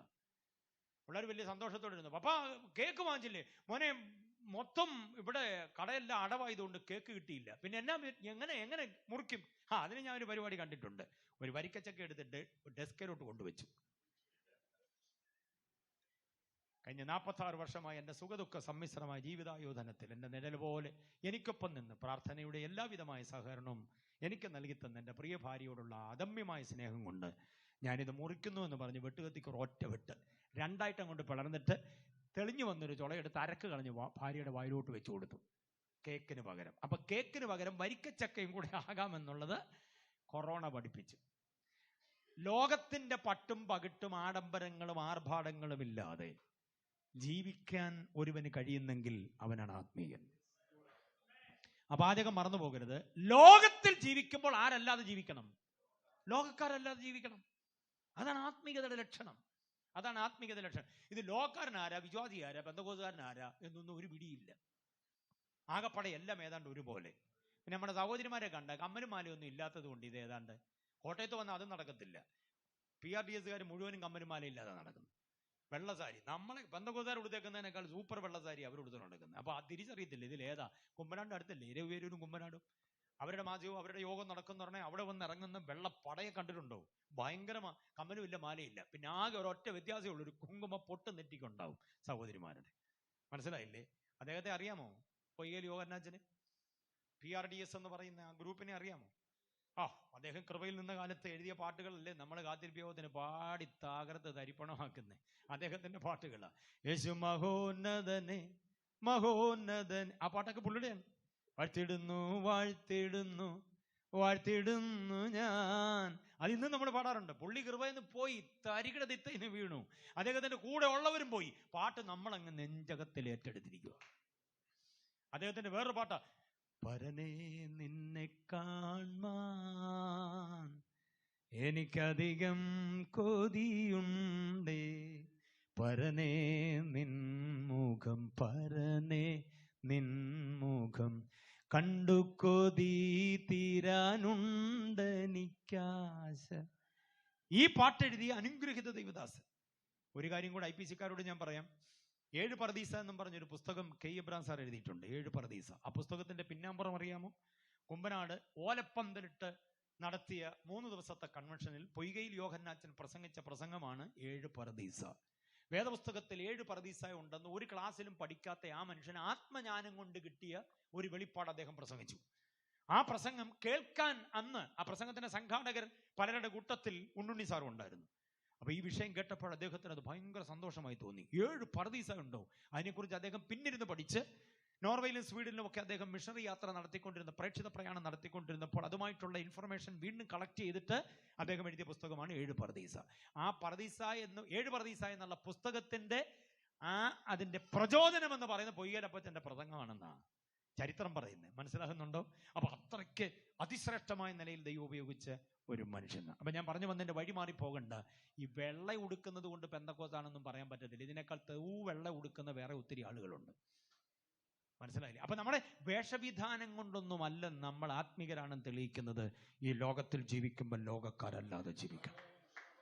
ഒരെണ്ണം കൂടെ കേട്ടിട്ട് നമുക്ക് പ്രാർത്ഥിച്ച് പിരിയാം. ബാക്കി നമുക്ക് വൈകിട്ട്. ഇങ്ങനെയാണെ ബാക്കി വൈകിട്ട് കേൾക്കുന്നില്ലെന്ന് വിചാരിക്കരുത്. ബാക്കി വൈകിട്ട് തരാം. ഓക്കെ, നമുക്കൊരുമിച്ച് പഠിക്കാം ശാന്തമായി. ആത്മീയതയുടെ ദർശനങ്ങളെ ആഴത്തിൽ പഠിക്കണം. നമുക്കൊരു പുനർവിചാരണയ്ക്ക് വേണ്ടിയാണ്. ഓക്കെ, അടുത്ത ഒരു ചിന്ത കൂടെ കൊണ്ടുപോകണം. നാം ജഡത്തിൽ ജീവിക്കുമ്പോൾ ജഡപ്രകാരമല്ലാതെ ജീവിക്കണം. ജഡത്തിലാണ് നമ്മൾ ജീവിക്കുന്നത്, പക്ഷെ ജഡത്തെ അനുസരിച്ച് എന്തോ ചെയ്യരുത്, ജീവിക്കരുത്. ജഡം നമ്മെ പലപ്പോഴും തിന്മയ്ക്ക് വേണ്ടി നിയോഗിക്കും. ആ തിന്മയ്ക്ക് വേണ്ടി നിയോഗിക്കുന്ന ജഡത്തെ പിടിച്ച് അടക്കാൻ കഴിയണം. ദൈവവചനത്തിന്റെ പരിജ്ഞാനത്തിന് വിരോധമായി പൊങ്ങുന്ന സകല സങ്കല്പങ്ങളെയും പിടിച്ച് അടക്കണം. ജഡത്തെ അതിന്റെ വഴിക്ക് വിടുകയല്ല, ജഡത്തെ പിടിച്ചടക്കണം. ജഡത്തെ അടക്കാൻ കഴിയാതെ വരുമ്പോഴാണ് നമ്മൾ ആത്മീയതയിൽ നിന്ന് അനാത്മീയതയിലേക്ക് വഴിമാറുന്നത്. ശിംശോനെ കുറിച്ച് പഠിച്ചിട്ടുണ്ടോ? നഗര കവാടം പറിച്ചെടുത്ത് അങ്ങേ മലയിൽ കൊണ്ട് സ്ഥാപിച്ചവൻ, 300 കുറുക്കന്മാരെ വാലോട് വാൽ ചേർത്ത് വെച്ച് കെട്ടിയവൻ, സിംഹത്തെ പറിച്ച് കീറി എറിഞ്ഞു കളഞ്ഞവൻ, കുന്നൊന്ന് കുന്ന് 2 കുന്ന് 3 ശവക്കൂനുകൾ തീർത്തവൻ. 16 അധ്യായത്തിന്റെ 9 വാക്യത്തിൽ എഴുതിയിരിക്കുക, ന്യായാധിപന്മാർ 16:9, അങ്ങനെ അവൾ അവനെ ഒതുക്കി തുടങ്ങി.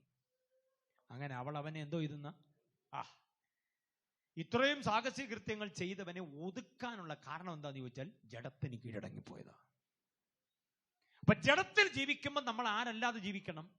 ജഡപ്രകാരമല്ലാതെ. ലോകത്തിൽ ജീവിക്കുമ്പോൾ ലോകക്കാരല്ലാതെ ജീവിക്കുന്നവനെയാണ് ആത്മീകൻ എന്ന് പറയാവുന്ന. കണ്ണുകൾ അടയ്ക്കാം. കേൾപ്പിച്ച ദൈവാലോചനയുടെ മുൻപാകെ സമ്പൂർണ്ണമായി ഏൽപ്പിച്ചു കൊടുക്കുക. കേട്ടൊരു ഉണർവ് പ്രസംഗമല്ലെന്ന് ഞാൻ സമ്മതിക്കുന്നു. പക്ഷേ ഉണർവ് സ്ഥായിയായി നമ്മിൽ നിലനിർത്തേണ്ടതിന് ഉപകാരമാകുന്ന ചില ആലോചനകളാണ്. സമ്മതിക്കാമോ? ഇന്ന് പകല് ആത്മീക ജീവിതത്തിന്റെ വഴിത്താരയിൽ ഉണർവ് കൈമോശം വരാതെ, ഉണർവ് നമ്മിൽ നിന്ന് ഊർന്നു പോകാതെ നമ്മെ നിലനിർത്തുവാൻ പര്യാപ്തമായ ചില ആലോചനകളെ ആ ദൈവാത്മാവ് ഇന്ന് എന്നോടും നിങ്ങളോടും നൽകിയത്. തികഞ്ഞ ഒരാളായി നിന്നുകൊണ്ട് ഞാൻ പറയുകയല്ല, നിങ്ങളോടൊപ്പം ഞാനും ഇത് കേൾക്കുകയായിരുന്നു. നമുക്കൊരുമിച്ച് നമ്മെ തന്നെ ഒന്ന് പുനർവിചാരണ ചെയ്യാം, അരികുരയ്ക്കാം, ശുദ്ധീകരിക്കാം. നമ്മെ പലപ്പോഴും അധമമാക്കാൻ ശ്രമിക്കുന്ന പോരുകളോട് നോ പറയാം. തൻ്റെ അടുത്തോടെ ആത്മശക്തി പ്രാപിച്ചെടുത്തുകൊണ്ട് ആരുടെയും കയ്യിൽ ഒതുങ്ങിപ്പോകാതെ. ആത്മശക്തി മേൽപോരാ, ആത്മശക്തി അകത്തു വേണം. അകത്തുള്ളവനെ ഒതുക്കാൻ ആർക്കും കഴിയില്ല. മണ്ണിന് കഴിയില്ല, പെണ്ണിന് കഴിയില്ല, ആണിന് കഴിയില്ല, ഒരു കസേരയ്ക്കും കഴിയില്ല, ഒരു സ്ഥാനമാനങ്ങൾക്ക് കഴിയില്ല. നമ്മെ ഒതുക്കാൻ ആർക്കും നമ്മെ വിട്ടുകൊടുക്കരുത്. കാരണം കർത്താവിന് നമ്മളെ വേണം, വിശുദ്ധിയോടെ, വേർപാടോടെ. നമ്മൾ വെറുതെ ചിലരല്ല, നമ്മൾ ആത്മീകരാണ്. ആത്മീകന്മാർ സകലത്തെയും വിവേചിക്കുന്നു. അല്പസമയം ഒരുമിച്ച് കരങ്ങളെ അടിച്ച് കർത്താവിനെ ഒന്ന് സ്തുതിക്ക്.